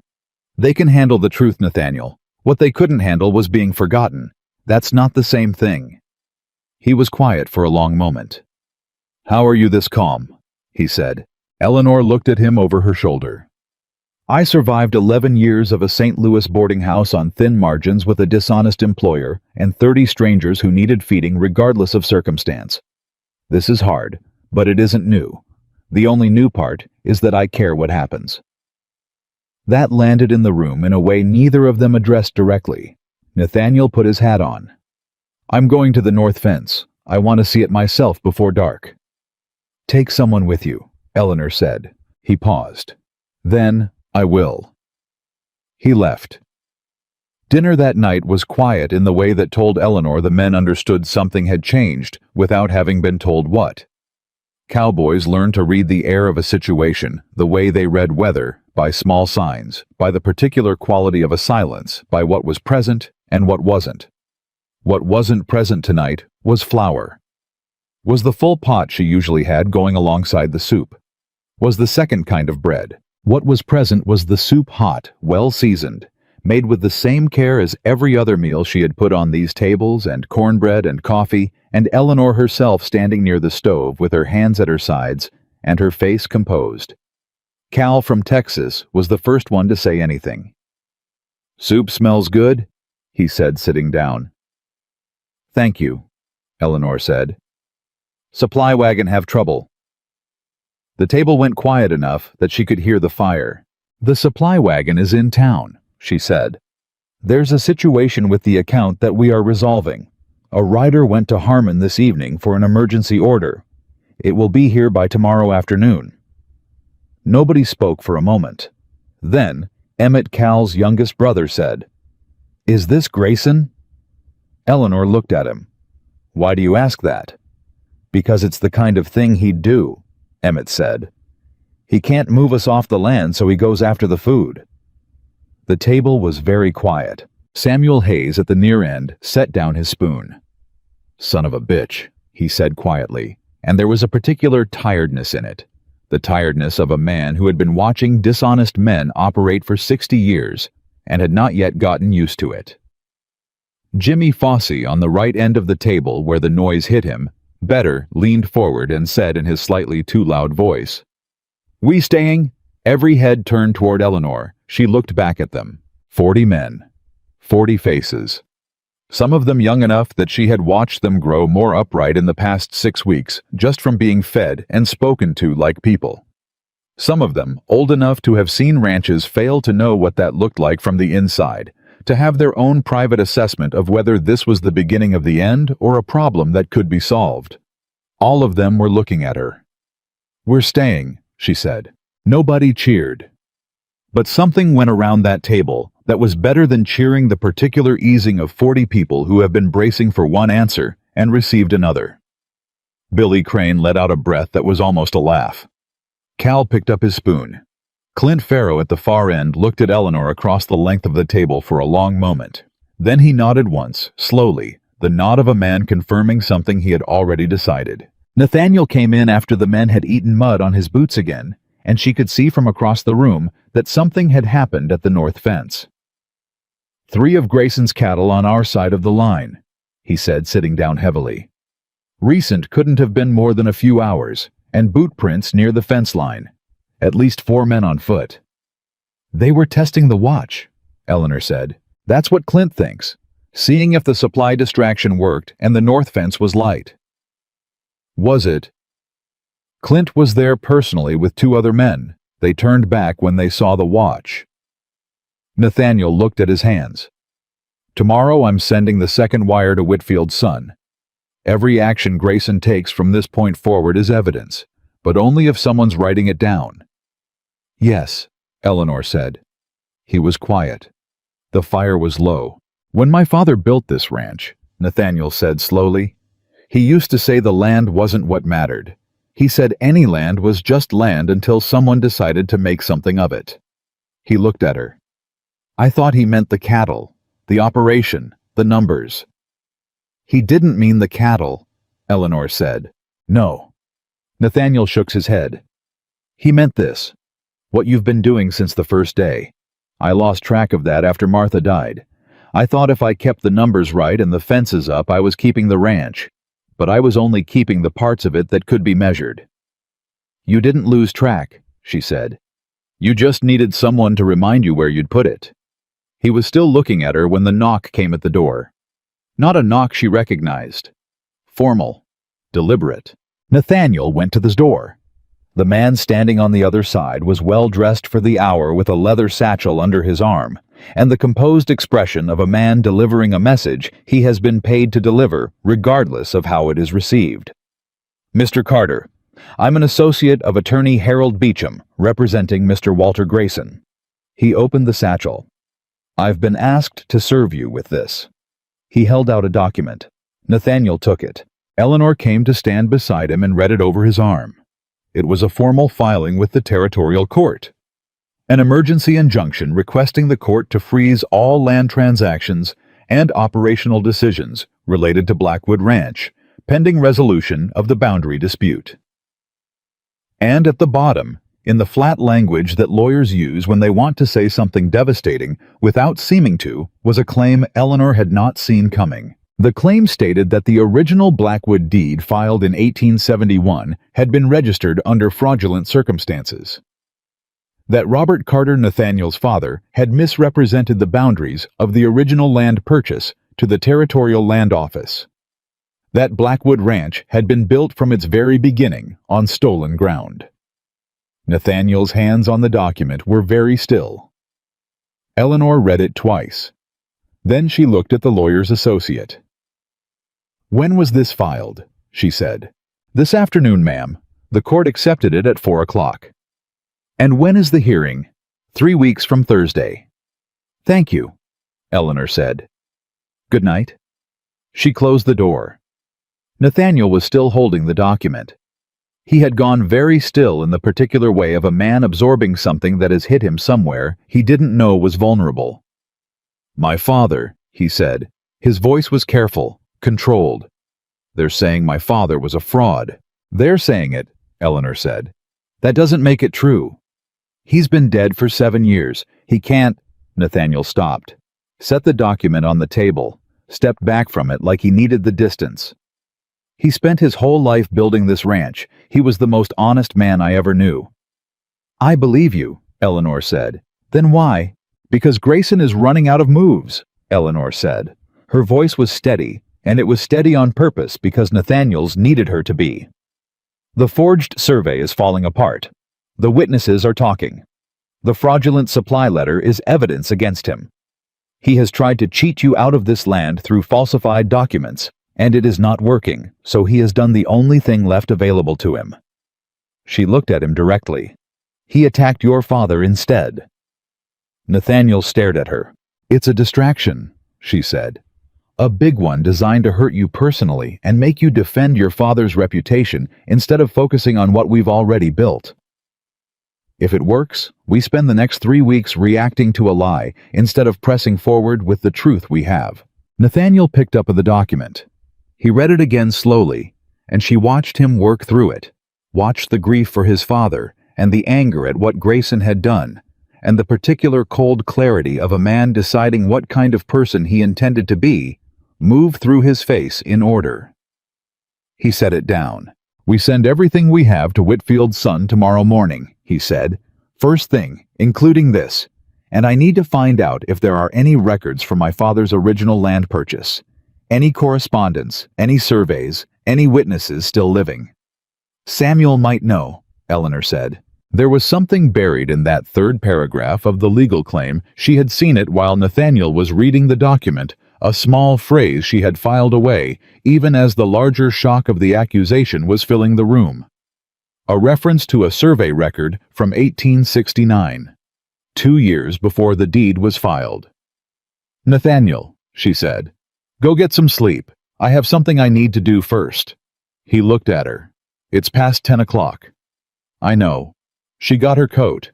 She was going to wake Samuel Hayes up. Samuel answered the door in his long underwear and a blanket, and the expression of a man who has been a cowboy long enough that being woken in the night does not alarm him. It simply puts him on alert, immediate and functional. He saw Eleanor's face. He said, "Come in." She handed him the document without preamble.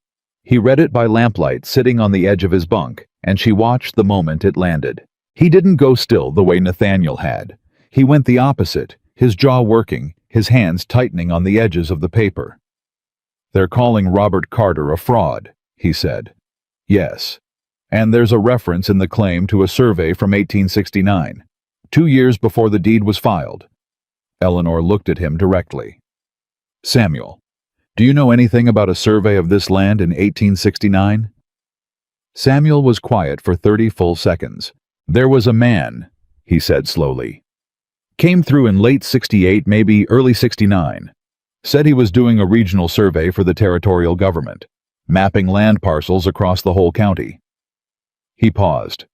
Robert let him camp on the property 2 nights, gave him supper, sent him on his way. And the survey, do you know what it showed? It wasn't a property survey, Samuel said firmly. It was topographical, the kind the government uses to track rivers and elevation. Nothing to do with property lines or deed records. His voice was getting harder. And Robert asked him directly.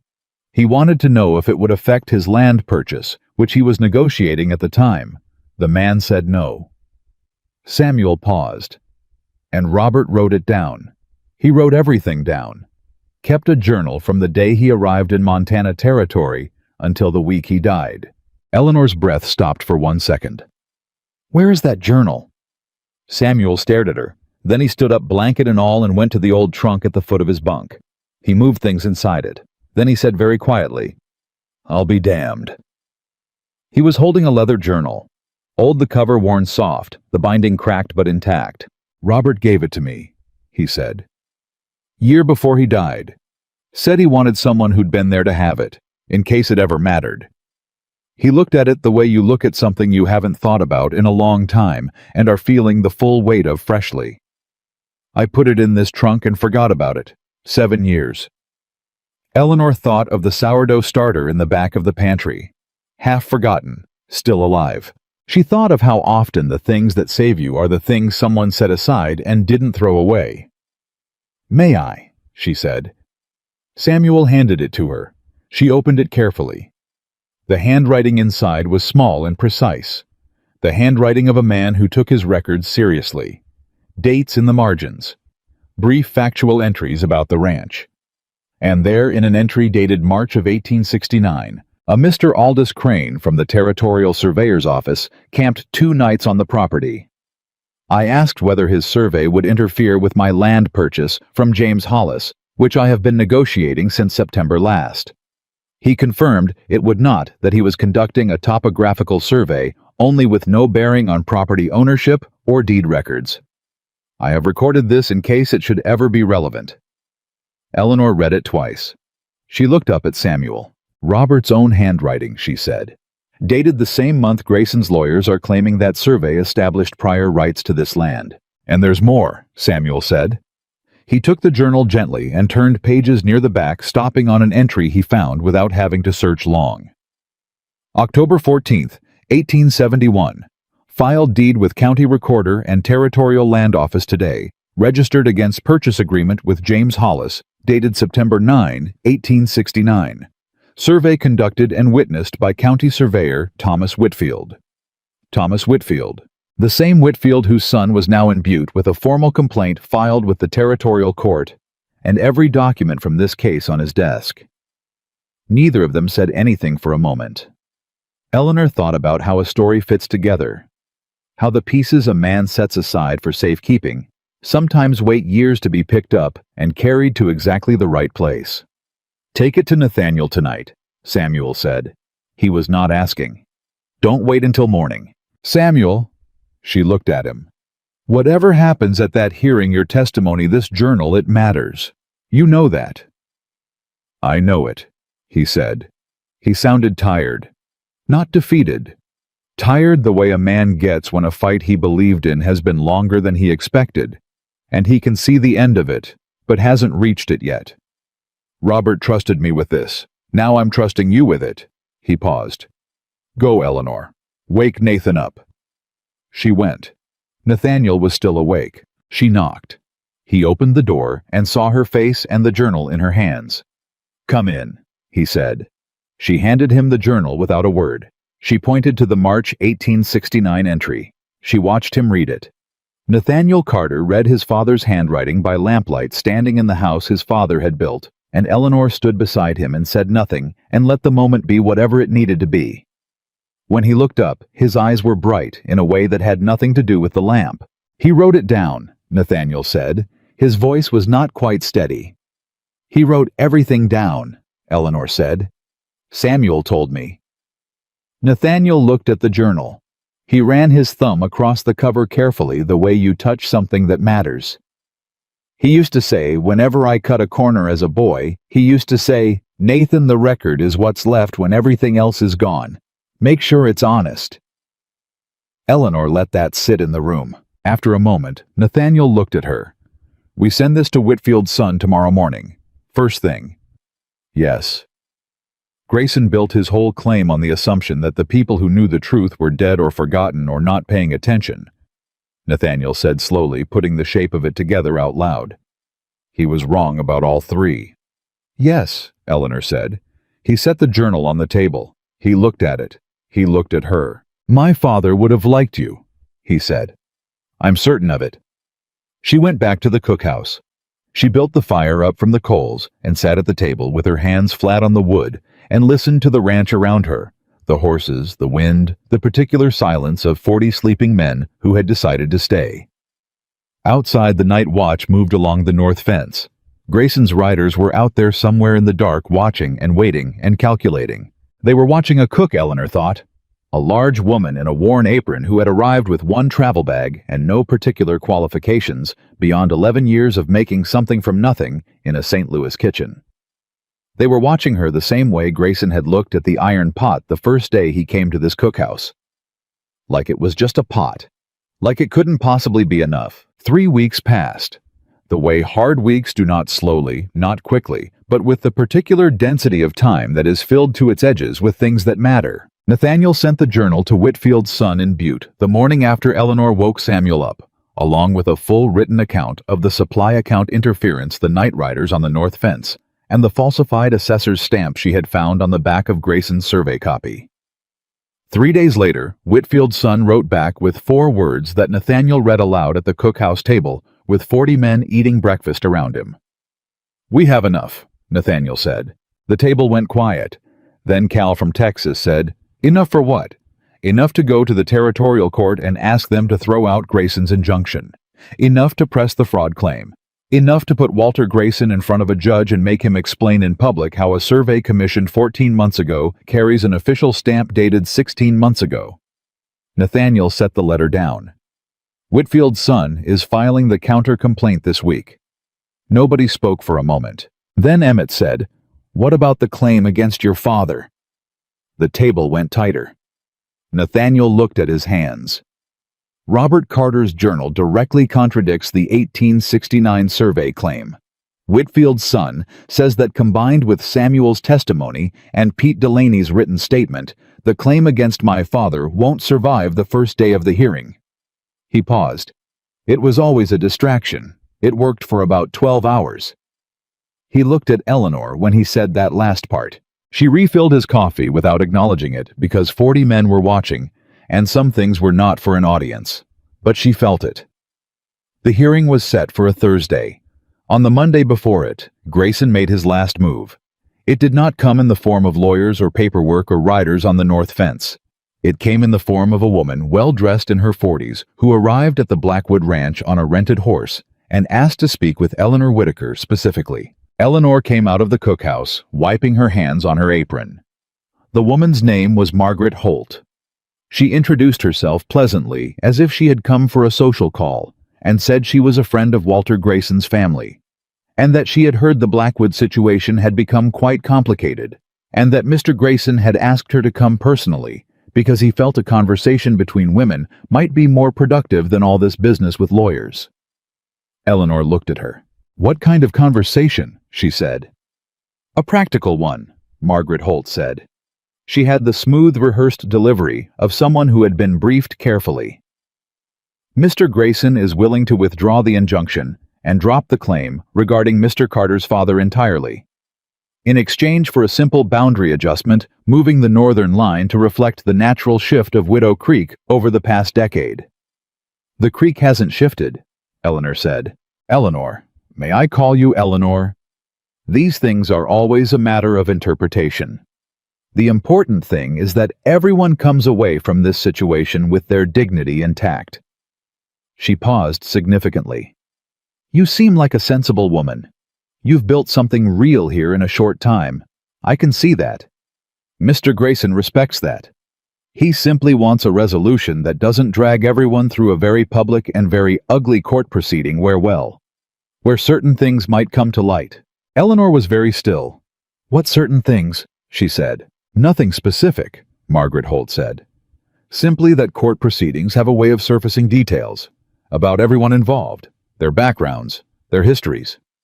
She let that sit for exactly one beat.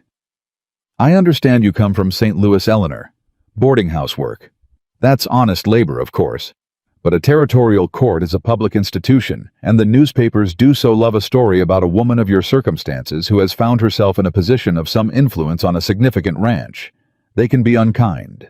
Eleanor looked at her for a long moment. She thought about the boarding house.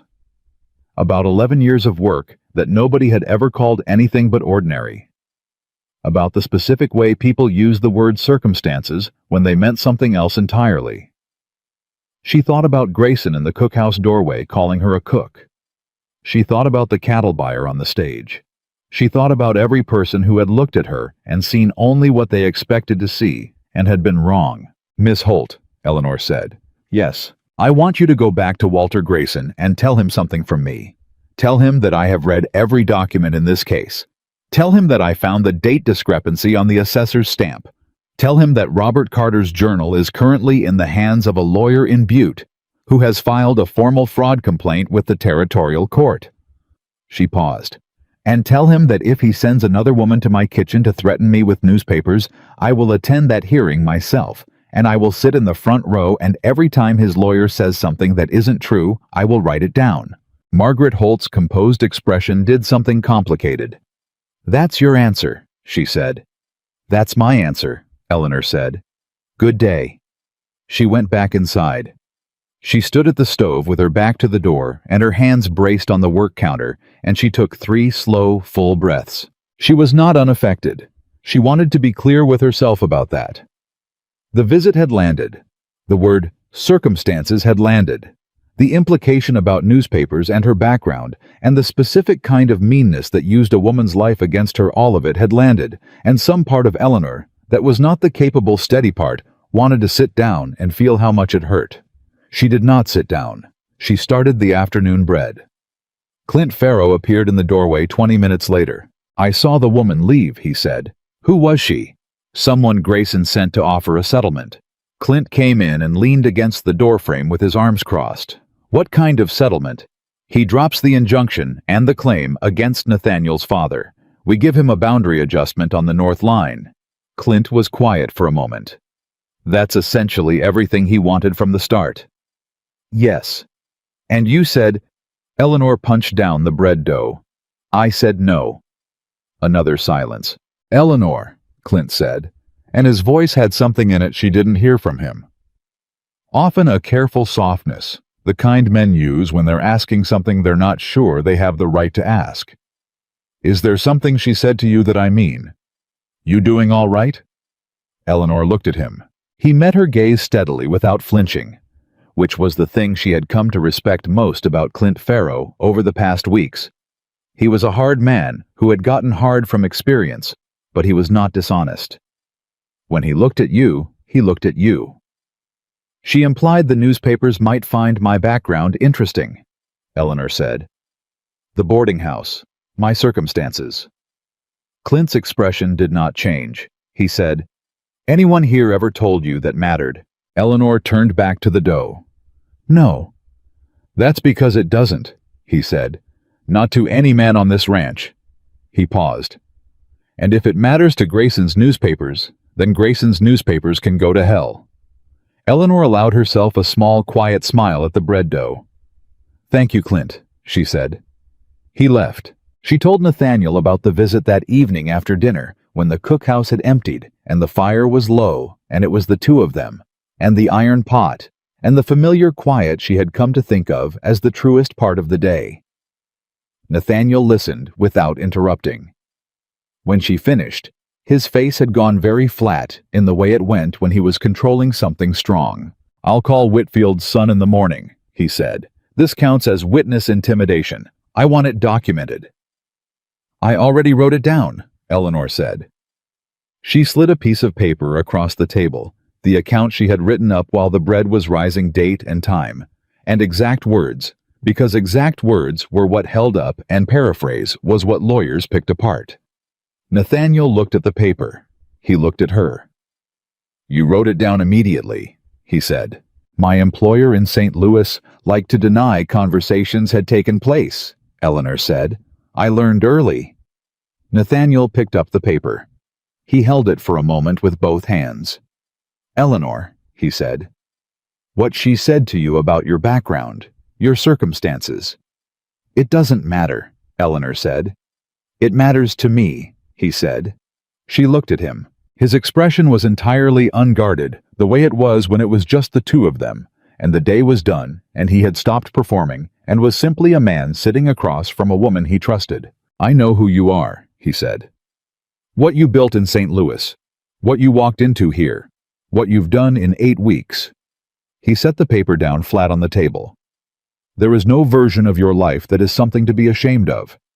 Anyone who suggests otherwise is either afraid of you or trying to use you." He paused. "Grayson is both." Eleanor was quiet for a long moment. She thought about her mother, who had worked hard every day of her life and never once called it ordinary. She thought about the iron pot. "Thank you," she said.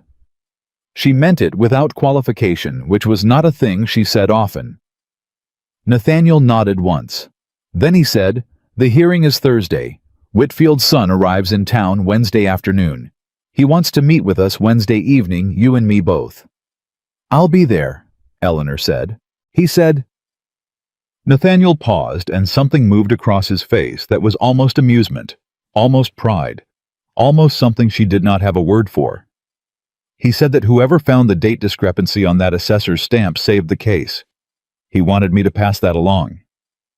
Eleanor stood and picked up the coffee cups. "Tell him it was the same skill I used to check if bread has been shorted on salt," she said. "You look for what's off. You look for what doesn't fit." "I'll tell him that exactly," Nathaniel said. Thursday came the way things come when you have been waiting for them with your whole body, too fast and too slow. At the same time, the morning dense with ordinary tasks that Eleanor completed on pure muscle memory while her mind was somewhere else entirely. She made breakfast. She sent the men out. She made bread. She started a pot of beef and potatoes for dinner, enough for 40+, however many people came back to the ranch that evening, hungry and needing something warm. Nathaniel left for town at 8 in the morning with Whitfield's son, who had come out to the ranch the previous evening and shaken Eleanor's hand, and looked at her with the particular expression of a lawyer who has been told something about a person and is recalibrating against the reality. Samuel went with them. Pete Delaney was meeting them at the courthouse. Clint stayed at the ranch. He came to the cookhouse at noon and ate the bread and soup Eleanor put in front of him and did not say much, and she did not say much either, and the comfortable silence between them was the kind that builds over weeks of being in difficult circumstances together and trusting each other to handle their portion of it. "How long does a hearing like this take?" Billy Crane asked, appearing in the doorway with his hat in his hands. "Depends," Clint said. "On what?" "On how hard Grayson's lawyers fight before they understand it's over," Eleanor said. Billy nodded seriously, as if this were profound, which made Clint look at the table to hide whatever his face was doing. The rider came at 4 o'clock. Not Nathaniel, one of the Harmon men, who had agreed to carry a message if the hearing ended before sundown. He came into the yard at a canter, and Clint met him before Eleanor could get to the door. She watched Clint's face as he read the note. She had learned to read Clint Farrow's face over 8 weeks the way she read her kitchen, by knowing what the ordinary looked like and watching for what was different. What moved across his face now was not ordinary. It was the expression of a man receiving news larger than he had let himself hope for. He looked up and found Eleanor in the doorway. He held up the note. She crossed the yard. She took it and read it. It was Nathaniel's handwriting. 8 words, and the handwriting was not as controlled as usual. It had the slight unsteadiness of a hand writing something important quickly, with other things happening around it. Injunction dismissed.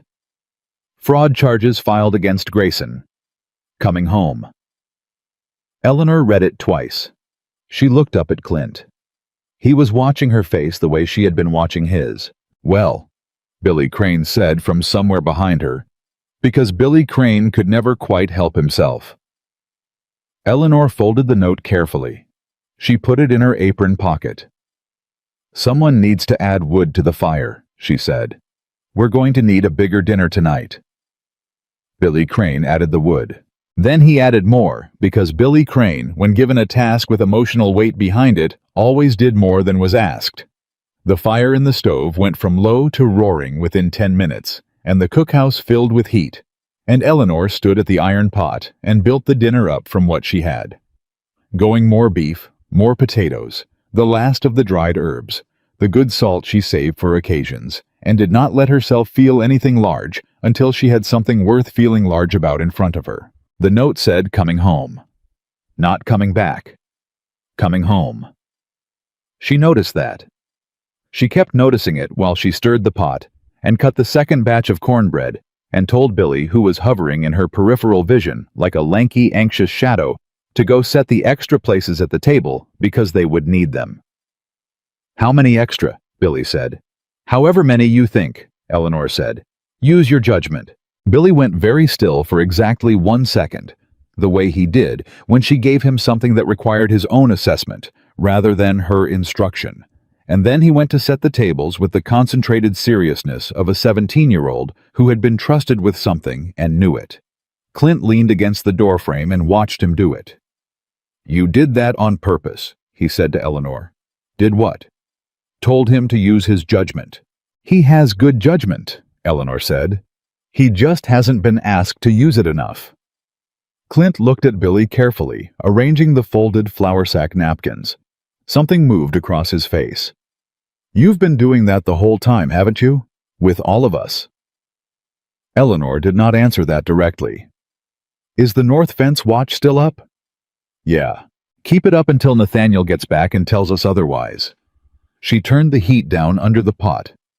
"Just because the hearing went our way doesn't mean Grayson is done.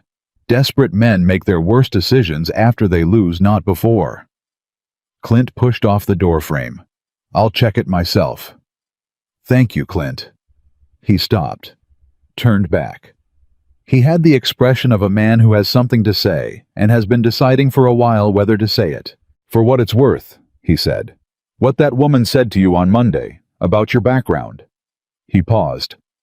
"I've worked with men and women on ranches across 3 territories for 15 years. The ones who actually know what they're doing, the ones you'd want beside you when things go wrong, they don't come with fine credentials and polished histories." His jaw moved. "They come with worn aprons and calloused hands, and the kind of experience that doesn't photograph well." He held her gaze. "That's you. That's always been you, from day one." Eleanor looked at him for a long moment. "Go check the fence, Clint," she said. Her voice was steady. Her eyes were not entirely dry. He tipped his hat, a small gesture genuine, the kind that costs a man something, and left. Eleanor turned back to the stove. She built herself back to steady the way she always did. She cooked. Nathaniel came back at 6:30 with Samuel beside him, and the particular quality of tired that is different from exhaustion, the tired that comes after something long and hard has finally ended, and the body is trying to remember how to not be braced anymore. He came through the cookhouse door and stopped. The tables were set. The fire was high. The smell of beef and herbs and fresh cornbread filled every corner of the room. 40 men were finding their places, the noise of them overlapping, and easy Billy Crane's voice carrying over the rest, with some story he was already telling to whoever would listen. Nathaniel stood in the doorway and looked at all of it. He looked at Eleanor. She handed him a bowl. He took it with both hands. "Samuel," she said without looking away from Nathaniel, "your place is at the near end. I put extra bread there." "Yes, ma'am," Samuel said, and his voice had the rough, warm quality of a man who has done something that mattered today and knows it. Nathaniel sat. He did not eat immediately. He sat with the bowl in front of him and his hands around it, and he looked at the table at Cal and his brothers reaching across each other for the breadboard at Rodrigo, talking quietly to Jimmy Fossey in the particular way he had developed of speaking on Jimmy's better side at Billy Crane, gesturing widely at something and nearly elbowing Emmett in the ear, and his expression was the most open she had ever seen it. "Tell me," Eleanor said, sitting across from him. "The injunction is dismissed," he said. "Whitfield's son filed the counterclaim, and the judge reviewed the evidence this morning. The discrepancy in the assessor's stamp date, the altered survey copies versus the official filing, Robert's journal, Samuel's testimony, Pete Delaney's statement." He paused. The judge said, and this is the exact wording, "Because Whitfield's son made sure I remembered it. He said the evidence of deliberate fraud was, quote, not subtle." "Not subtle," Eleanor repeated. Grayson's lawyers tried to argue the date discrepancy was a clerical error. The judge asked them to explain how a clerical error also produced two different sets of survey documents with two different boundary lines. Nathaniel's mouth did something that was almost a smile. They couldn't. "And the fraud charges, filed this afternoon. Whitfield's son says it will take months to work through. There may be a criminal trial. There may not, depending on what Grayson does next. But the land case is settled. Widow Creek is the boundary. The northern pasture is ours." He looked at her. "It has been ours. It was always ours. Robert Carter bought it honestly in 1869 and proved it in 1871 and wrote it down in a journal he gave to Samuel Hayes." Samuel at the end of the table heard his name and looked up. "You did that," Nathaniel said to him across the length of the table over the noise of 40 men eating. "You kept it." Samuel Hayes looked at his bread for a moment. Then he said, "Robert kept it. I just held on to it." The table had gone quiet enough to hear that. Then Cal from Texas said very simply, "Well, good," and reached for more bread, and the noise came back. And Eleanor thought that was exactly right, that the right response to a long thing finally going the way it should was not a speech, but simply a resumption of living. She watched it happen around her and felt it in her chest, the way she had felt it that first night when 40 tired men had followed a smell across a yard and sat at a table and forgotten to be guarded. Some things did not have a name bigger than what they were. This was home. This particular collection of people at these particular tables with this fire and this iron pot and the sound of Billy Crane already embarking on another story. This was the thing that mattered. Not the acres or the cattle numbers or the legal victory, though all of those things were real and all of them were necessary. This was what they had been fighting for. After dinner, after the tables cleared and the men drifted back to the bunkhouse with the ease of people who have eaten well and have nothing pressing to dread, Eleanor washed the iron pot the way she always did by hand with hot water and a cloth working the inside clean with the same attention she gave to everything. Nathaniel dried the bowls. He had started doing that sometime in the third week without announcement, the way he had started doing a number of things sitting at the table, instead of near the door saying good morning, before he said anything practical, asking questions that were about her and not about the ranch. They worked in silence for a while. Then Nathaniel said, "Whitfield's son asked about you." Eleanor kept working the pot. "What did he ask?" He asked how a ranch cook had identified the key piece of evidence in a territorial fraud case before any of the lawyers involved had found it. Nathaniel set a bowl on the shelf. "I told him you weren't a ranch cook." "What did you tell him I was?" Nathaniel picked up the next bowl. "I told him you were my wife." He paused. "Or near enough, given that we have not yet had the ceremony."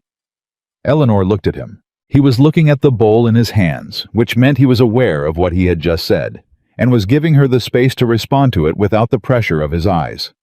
"Near enough," she said. "I can arrange for the circuit preacher," he said. "He comes through in about 3 weeks, or we could ride into town if you'd rather not wait." 3 weeks is fine," Eleanor said. He set the bowl on the shelf. "Are you sure I don't want you to feel—" "Nathaniel." He looked at her. 3 weeks is fine," she said again. "I'm not going anywhere." He held her gaze. Then he said very quietly, "No, I don't suppose you are." He picked up the last bowl. They finished in silence, And it was the best kind of silence, the kind that does not need filling, because everything that needed to be said had been said, and what was left was simply the fact of two people standing in the same room and being entirely comfortable with that fact. Eleanor hung the iron pot back on its hook above the fireplace. She stood there a moment looking at it. It was not a beautiful pot. It was old and blackened and had a small warp in the lip on one side from years of heat. It was the one useful thing she had found in an abandoned kitchen 8 weeks ago, when everything else on the shelf was broken or missing or given up on. She had made 40 people feel at home with that pot. She had kept 40 people fed through an emergency supply cut and a legal battle, and 3 weeks of night watches on the north fence. She had found the thread that unraveled a 2-year fraud. She had said yes to a man in a worn-out kitchen and meant it without reservation, and she had been right to mean it. Nathaniel came to stand beside her. He looked at the pot too. "My mother had a pot like that," he said. "She said the older a pot was the better it cooked, that it learned what it was for." "She was right," Eleanor said. He looked at her. "Eleanor." She looked at him. "I want to say something," he said, "and I want to say it right, so I'm going to ask you not to deflect it with something practical." She waited. "When you stepped off that stagecoach," he said, "I was looking for someone to solve a problem.